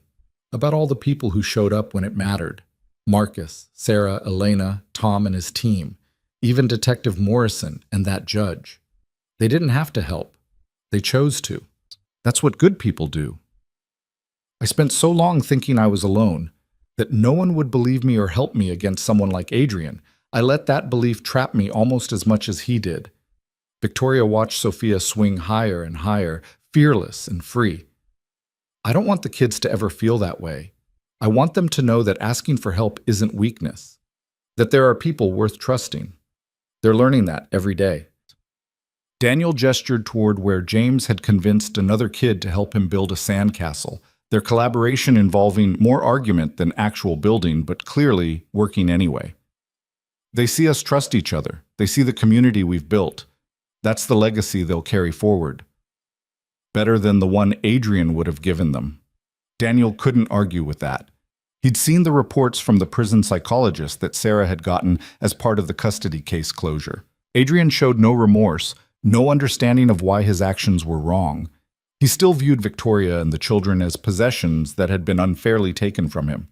Even locked away, even powerless, he couldn't see past his own need for control. Sophia ran over, her cheeks flushed with exercise and excitement. "Mom, there's a girl over there whose mom has the same kind of phone as you, and she says there's a program for kids to learn coding, and can I do it, please?" Victoria pulled her daughter into a hug, breathing in the scent of grass and sunshine and childhood. "We can look into it. When does it start?" "Next month.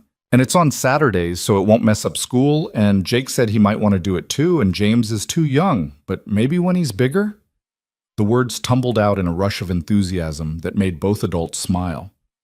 "Sounds like you've got it all figured out." "I'm good at figuring things out. You always say so."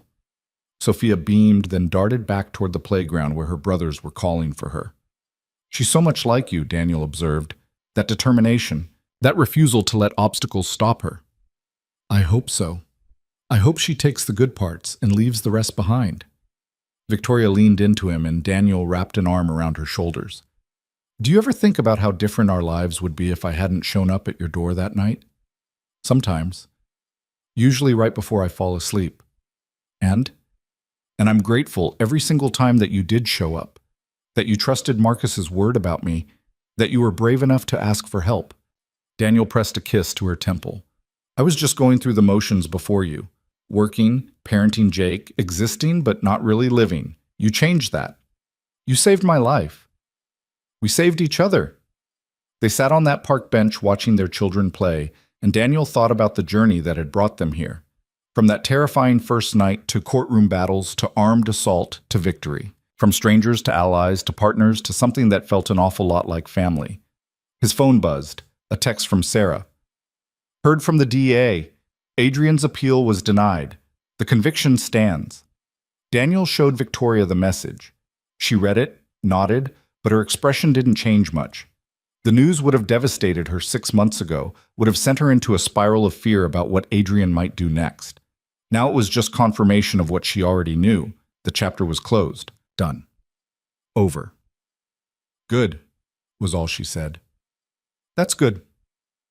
They stayed at the park for another hour, until James scraped his knee and needed comfort, until Sophia declared she was starving and might actually die if she didn't eat soon, until Jake had made friends with 3 other kids and extracted promises to meet up again next week. Then they walked home together, Daniel carrying James on his shoulders, Victoria holding Sophia's hand, Jake running ahead to check that the house was still there. Lunch was a chaotic affair of sandwiches and fruit and negotiations about screen time. Afterward, Victoria took the kids to the library for a reading program while Daniel tackled the perpetual mountain of laundry that came with 5 people living in a 3-bedroom house. He was folding tiny socks. James went through socks at an alarming rate when his phone rang. Unknown number. His heart rate kicked up instinctively before he reminded himself that unknown numbers weren't threats anymore. They were just telemarketer calls about extended car warranties. "Hello? Mr. Hayes? This is Principal Margaret Chen from Riverside Middle School." His old principal's voice was warm, friendly. "I hope I'm not catching you at a bad time." "Not at all. What can I do for you, Margaret?" "I wanted to talk to you about an opportunity. We're looking to create a new position, a counselor liaison who works specifically with at-risk students, someone who can identify kids who are dealing with difficult home situations and connect them with resources before things spiral." She paused. "Your name came up in our discussions. Your experience, both professionally and personally, makes you uniquely qualified. Daniel sat down on the edge of the bed, socks forgotten. I appreciate the thought, but I'm happy teaching English.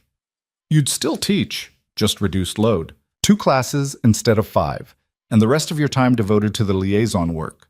Same salary, but different impact. Margaret's voice went soft. Daniel, what you went through with Victoria and her children, how you helped them navigate an impossible situation, that's exactly the kind of insight we need. There are kids in our school right now dealing with things they don't have words for. You could help them. He thought about it. About the students he had noticed over the years who came to school with shadows in their eyes, who flinched at loud noises, who seemed to carry weight no child should bear. About how he'd never quite known how to help them beyond being a safe person to talk to. Can I think about it? Talk it over with Victoria? Of course. Take your time. But Daniel, I really hope you'll say yes. We need people like you. People who understand that sometimes the most important thing we can teach kids isn't in any curriculum. After they hung up, Daniel sat with the offer, turning it over in his mind. It would mean change, new responsibilities, confronting difficult situations instead of just teaching grammar and literature. But it would also mean helping, really helping. Being for other kids what Marcus and Sarah and Tom had been for Victoria and her children, someone who showed up when it mattered. When Victoria and the kids returned from the library, arms full of books and stories about the puppet show they'd watched, Daniel pulled her aside while the children scattered to their rooms.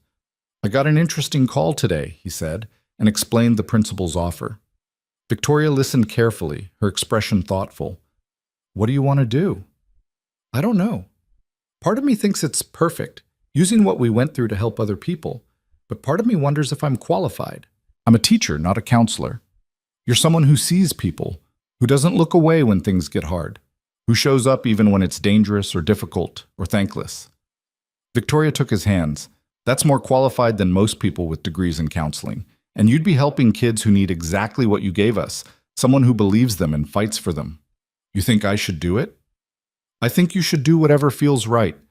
But yes, I think you'd be amazing at it. She smiled. And selfishly, I like the idea of you having more flexibility. Means we could travel together sometimes for the foundation work. Show the kids different parts of the world. Daniel pulled her close, resting his forehead against hers. How did I get so lucky? You opened your door on a Friday night when you could have pretended not to hear the knock. Everything else followed from that choice. Best decision I ever made. Second best, Victoria corrected. First best was deciding to keep fighting even when it got dangerous. That wasn't really a decision, that was just what had to be done. Which is exactly why you'd be good at this job. Because you don't see helping people as optional. She kissed him softly. Take the position, Daniel. Make a difference for kids who need it. I'll support whatever you decide, but take the job. That evening, Daniel called Margaret back and accepted the offer. Starting next semester, he'd be teaching 2 classes of 8th grade English and spending the rest of his time as the school's first counselor liaison. It felt right. Like pieces of his life were falling into place in ways he never could have planned. Dinner that night was pizza. Victoria had declared it a celebration meal, though the kids didn't need to know what exactly they were celebrating. They just knew there was pizza and ice cream and their mom was smiling in that way that meant she was truly happy, not just pretending for their sake. Dad, Jake said around a mouthful of pepperoni, when are you and Victoria getting married? Daniel nearly choked on his soda. Victoria's eyes went wide. Sophia and James immediately started bouncing in their seats, chanting, "Wedding, wedding." "Jake, buddy, that's not really," Daniel started. "But you love each other, right? And we all live together. And Mrs. Peterson at school says when grown-ups love each other and live together, they usually get married." Jake's logic was unassailable in the way only an 8-year-old's could be. "So when's the wedding?" Daniel looked at Victoria, saw his own shock mirrored in her expression along with something else, amusement and maybe a hint of hope. "That's a conversation your dad and I need to have in private first," Victoria said diplomatically. "Before anyone starts planning weddings?" "But you'll have one, right?" Sophia pressed. "Because I want to be a flower girl. I've always wanted to be a flower girl." "I want to carry the rings," James announced. "You're too young," Sophia said. "You'd probably lose them." "Would not. Would too." "Guys," Daniel interrupted before the argument could escalate, How about we finish dinner first and worry about hypothetical weddings later? But the seed had been planted. The kids chattered excitedly about what a wedding would look like, who they'd invite, what they'd wear. And Daniel caught Victoria's eye across the table, saw her trying not to laugh at the situation their children had created. Later, after the kids were in bed and the kitchen was clean, they found themselves back on the porch, the place where they seemed to have all their important conversations. "So," Victoria said, "marriage."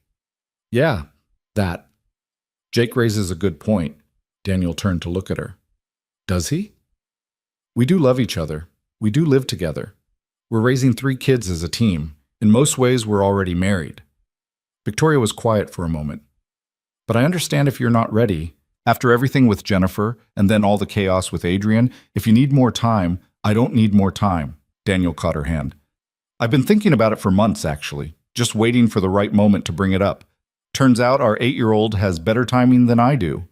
Victoria laughed, but her eyes were bright with tears. "Are you saying what I think you're saying?" "I'm saying that, yeah, I want to marry you. Want to make this official.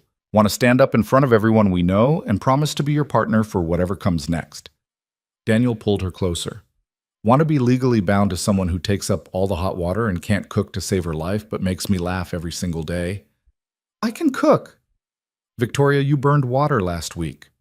"That was one time, and technically, I didn't burn the water. I burned the pot the water was in." Daniel kissed her to stop the argument and felt her smile against his lips. When they pulled apart, she was crying for real now, happy tears that she didn't bother wiping away. "Yes," she said. "Yes, I'll marry you, even though you leave your socks everywhere and alphabetize the spice rack like a crazy person." "The spice rack should be alphabetized. How else do you find the cumin?" "By looking with your eyes like a normal person." They dissolved into laughter, holding each other on the porch where so much of their journey had unfolded, where Victoria had stood that first night, trembling and afraid, where they'd planned their legal strategy, where they'd kissed for the first time, where they'd made promises about fighting together, and now where they were promising forever. "Should we tell the kids tonight?" Victoria asked. "Let's wait until morning. Give them something to wake up excited about." Daniel pressed a kiss to her temple. "Besides, I don't have a ring yet." "I don't need a ring." "You're getting a ring. Maybe not a billionaire-sized diamond, but something that represents us. What we've built together." "A modest teacher salary ring sounds perfect." Victoria snuggled closer. "I've had expensive rings. They didn't make me happy. This, you, the kids, this life, this makes me happy." They sat together as night deepened around them, making quiet plans for a small wedding, something simple and meaningful with just the people who mattered most. Marcus would be best man, obviously. Sarah could officiate. She'd gotten certified online years ago for a friend's wedding. Elena would be there. The kids would have their flower girl and ring bearer wishes granted. Nothing like the lavish affair Victoria's first wedding had been. No society pages or designer gowns or hundreds of guests who attended out of obligation rather than love. Just family and friends and commitment freely given. The next morning, they told the children over breakfast. The screaming and jumping and celebration lasted a good 20 minutes before they could restore any semblance of calm. Jake immediately started planning the bachelor party. It should have dinosaurs, or maybe laser tag, or both, while Sophia designed an entire wedding on paper napkins, and James demanded to know if they'd have chocolate cake. "Can we invite everyone?" Sophia asked, already making a list. "My teacher and the librarian and the girl from coding club, and let's start with family and close friends," Victoria suggested gently. "Keep it small and special." "But what about Dad?" The question came from James, his voice small and uncertain. "Will he come to the wedding?" The room went quiet. Daniel saw Victoria's expression shudder, saw her choosing words carefully. "Your dad is in prison, sweetheart, for a very long time. So no, he won't be at the wedding." She knelt down to James's level. "But that's okay. This wedding is about our family now. You, me, Sophia, Daniel, and Jake. The people who love each other and take care of each other. That's what matters." "Is Daniel going to be our dad now?" James asked, his eyes serious. Daniel felt his throat tighten. He exchanged glances with Victoria, who nodded slightly. "Your call." I'll never try to replace your father, Daniel said carefully, crouching down beside Victoria. But I will love you and your sister like you're my own kids. I'll show up for school plays and soccer games. I'll help with homework and make bad jokes at dinner. I'll protect you and support you and be there whenever you need me. If you want to call me Dad, I'd be honored. If you want to call me Daniel, that's okay too. What matters is that we're family now, for real and forever. James considered this, his 5-year-old brain working through complex emotional territory. Then he nodded. Okay. Can I still call my other dad Dad when I write to him? Victoria's voice was gentle. Of course you can, baby. He's still your father. Nothing changes that. But Daniel's my dad too? If you want him to be. James looked at Daniel with those serious eyes. I want you to be my dad. You're nice, and you don't yell, and you make good pancakes. Daniel had to blink back tears. Then I'm your dad, and I promise to keep making good pancakes. Sophia, not to be left out, threw herself at Daniel in a hug that nearly knocked him over. You're my dad too, and you have to walk me down the aisle at my wedding someday. It's a rule. Deal, Daniel managed, his voice rough with emotion. Jake watched the scene with satisfaction. Told you guys we needed a wedding, he said to no one in particular. The next few months were a whirlwind of planning and preparation. Daniel started his new position at the school and found himself connecting with students in ways his regular teaching had never allowed. Kids who were dealing with divorce, domestic violence, poverty, illness, all the ways life could be hard when you were young and powerless. He couldn't fix their problems, but he could listen. He could believe them. He could help them find resources and support. He could show them that asking for help was strength, not weakness. Victoria's foundation work expanded, taking her to Guatemala and Kenya and Bangladesh. But she always came back, always made it home for dinner most nights, for bedtime stories, for the ordinary moments that made up a life. She'd learned the balance between pursuing meaningful work and being present for the people she loved. The wedding was planned for a Saturday in early autumn, when the leaves were just starting to turn and the air had that perfect crispness that made everything feel possible. They'd rented a small garden venue, nothing fancy, with space for about 50 people. The night before, Daniel lay in bed unable to sleep, mind racing through everything that had brought him to this moment. From that first blind date that wasn't a date to courtroom battles, to armed assault, to victory, to healing, to this. The threshold of a new beginning built on the ashes of trauma and fear. Victoria stirred beside him. Can't sleep? Too much thinking. About tomorrow? About everything. About how different my life is now compared to a year ago. How different I am. Victoria propped herself up on one elbow. Different how? Braver, maybe? More willing to take risks? More aware of what really matters? Daniel turned to face her. Before you showed up, I was playing it safe. Good job, good kid, quiet life. Nothing wrong with that, but also nothing particularly right about it. I was just existing. And now? Now I'm living, really living, taking the counselor job, becoming a father to your kids, marrying you. None of that is safe. All of it could go wrong in 100 different ways. He traced her cheekbone with his thumb. But I'd rather risk everything for something real than play it safe and have nothing worth losing. That's either very wise or very stupid, Victoria said, smiling. Probably both. Good thing I love you either way. Yeah, good thing. They fell asleep wrapped around each other, and when Daniel woke the next morning to chaos, Jake had gotten into the syrup and was now sticky from head to toe. Sophia couldn't find her flower girl dress. James was having a meltdown about his shoes feeling weird. He found himself laughing instead of stressing. This was his life now. Beautiful, messy, chaotic, perfect. The ceremony was small and intimate, exactly what they'd wanted. Marcus stood beside Daniel, his shoulder fully healed, grinning like he'd personally arranged this entire relationship. Sarah officiated with the same competence she brought to the courtroom. Elena was there with her new partner. Tom and his security team came, looking uncomfortable in suits instead of tactical gear. Detective Morrison made an appearance. Even Margaret Chen from the school showed up to show her support. But the most important people were in the front row. 3 children dressed in their finest, Jake and Sophia and James, watching their parents promise forever to each other. Victoria wore a simple ivory dress, no designer label, nothing that cost more than a month's salary. Her hair was down, her makeup minimal. She looked like herself. beautiful and real and his. When it came time for vows, they'd written their own. Daniel went first. Victoria, when you showed up at my door a year ago, you gave me a choice. I could play it safe, or I could take a risk on something that mattered. You've given me that choice every day since. And every day, I choose you. I choose your courage, your kindness, your terrible cooking. Laughter from the guests. I choose to be your partner in raising 3 amazing kids. I choose to stand with you through whatever comes next. Not because it's easy, but because you're worth every risk, every challenge, every moment of uncertainty. I love you, and I promise to keep choosing you every day for the rest of our lives. Victoria was crying before she even started speaking.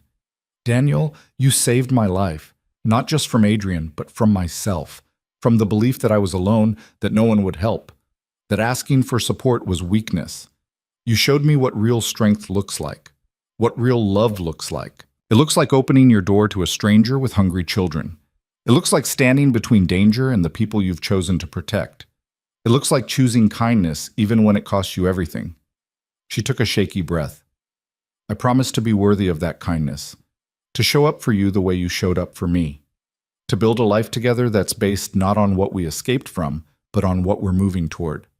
I love you, and I promise to keep proving it every day in every way that matters. Sarah pronounced them married. Daniel kissed Victoria while their children cheered and their friends applauded, and for one perfect moment, everything was exactly as it should be.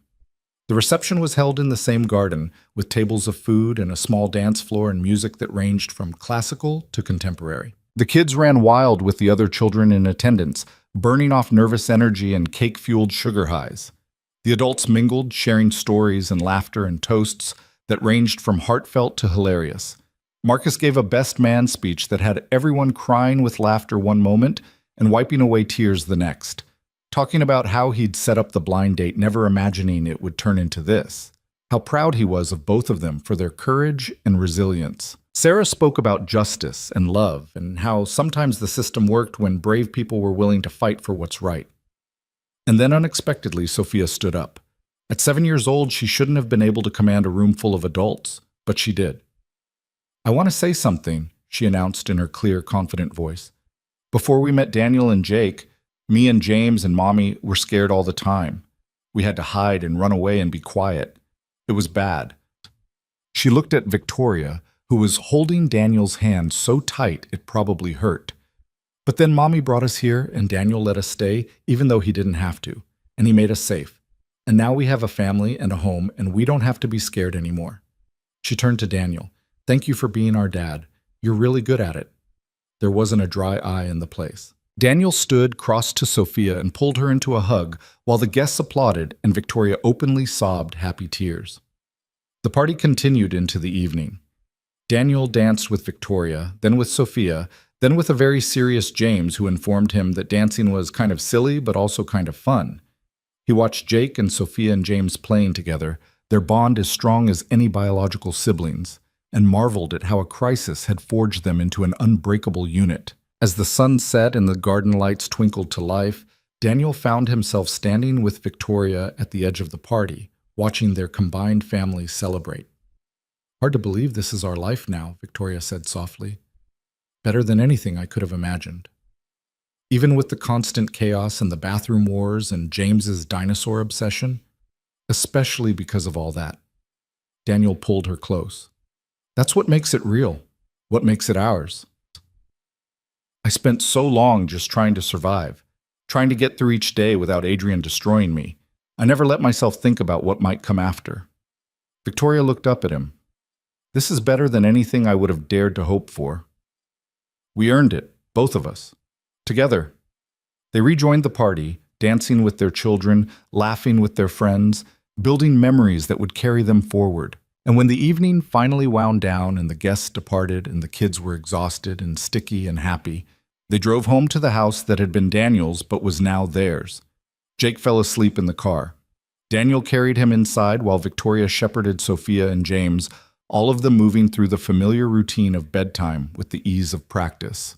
Teeth brushed, pajamas on, stories read, kisses given, lights turned off. Finally, Daniel and Victoria found themselves alone in their bedroom, exhausted and happy and married. "We did it," Victoria said, collapsing onto the bed, still wearing her wedding dress. "We really did." Daniel sat beside her, working on his tie. "No regrets?" "Not a single one." She turned to look at him. "You?" "Only that we didn't do this sooner. We needed the time, needed to heal, needed to be sure." Victoria sat up, started working on the buttons of her dress. "But we're sure now." "Yeah, we're sure." They got ready for bed together, the routine familiar and comfortable. And when they finally turned off the lights and curled up together in the darkness, Daniel felt a profound sense of peace. This was what happiness looked like. Not the absence of problems or challenges, but the presence of love and trust and commitment. The knowledge that whatever came next, they'd face it together. The months turned into years. The kids grew. Jake started high school and discovered a passion for debate. Sophia joined the robotics club and talked endlessly about engineering. James remained obsessed with dinosaurs, but added space exploration to his interests, declaring he'd be a paleontologist astronaut when he grew up. Victoria's foundation thrived, helping thousands of women start their own businesses, changing communities, changing lives. Daniel's counselor liaison position expanded into a full program, serving not just his school but the entire district. He helped dozens of kids navigate difficult situations, connecting them with resources, teaching them that asking for help was a sign of strength. They heard from Adrian occasionally, letters from prison that Victoria read but rarely responded to. He never apologized, never took responsibility, but over time his letters became less angry, more resigned. He'd lost everything: his freedom, his wealth, his family, his reputation, all because he couldn't let go of control. It was a lesson Victoria made sure her children understood. Not through talking about Adrian directly, but through the life they built, one based on mutual respect, on choices freely made, on love that didn't demand ownership. Marcus got married to the lawyer from his firm, and Daniel stood as best man the same way Marcus had for him. Sarah made partner at her law firm and started taking on more pro bono cases for domestic violence victims. Elena's testimony had opened doors. She became an advocate for workplace harassment victims, using her experience to help others. The house got crowded as the kids grew, and they talked about moving somewhere bigger. But every time they seriously considered it, someone would remember a meaningful moment that had happened in this small, cramped space. The night they'd huddled in the bathroom during the attack. The porch, where they'd planned their defense. The kitchen, where they'd shared countless meals and conversations. This house had sheltered them through the worst. It deserved to shelter them through the best, too. On their 5th anniversary, Daniel and Victoria sat on that porch again, watching their children play in the backyard. Jake was 14 now, teaching Sophia and James some complicated game that involved a lot of running and shouting. They were beautiful and wild and free. "Do you ever think about that first night?" Victoria asked, "when I showed up at your door?" "All the time." "What would you tell yourself if you could go back? If you could warn that version of you about everything that was coming?" Daniel thought about it, about the terror and the violence and the courtroom battles and the near-death experiences, about the cost and the sacrifice and the way their lives had been turned completely upside down. "I'd tell myself to open the door," he said finally. "I'd tell myself it would be hard and scary and dangerous, but to do it anyway. Because on the other side of all that fear is this." He gestured at the scene before them. "This life, this family, this happiness." Victoria leaned her head on his shoulder. "I tell myself the same thing, that asking for help wasn't weakness, that there were still good people in the world, that I deserved better than survival. I deserved a life. And now I have one. We have one." She turned to kiss him softly. "Thank you for opening that door. Thank you for knocking." They sat together as the sun set, painting the sky in shades of orange and gold. Their children's laughter rang out clear and bright. Inside the house, dinner waited. Later, there would be homework and bedtime stories and all the ordinary routines of family life. It wasn't perfect. Some days were hard. Some mornings, Victoria still woke up anxious, checking security cameras, needing reassurance. Some nights, Daniel had nightmares about armed men and bullets, and the moment when everything could have gone so terribly wrong. But they had each other, they had their children, they had a community of people who'd proven they could be trusted. They had built something real from the ashes of trauma, something solid and beautiful and worth every risk they'd taken. They had survived. And in surviving, they'd learned how to truly live. As darkness fell and the kids came inside, grass-stained and happy and home, Daniel closed and locked the door behind them. The same door that had started everything. The threshold between loneliness and love, between fear and courage, between merely existing and truly living. He'd opened that door expecting a blind date and found a family instead. Best decision he'd ever made.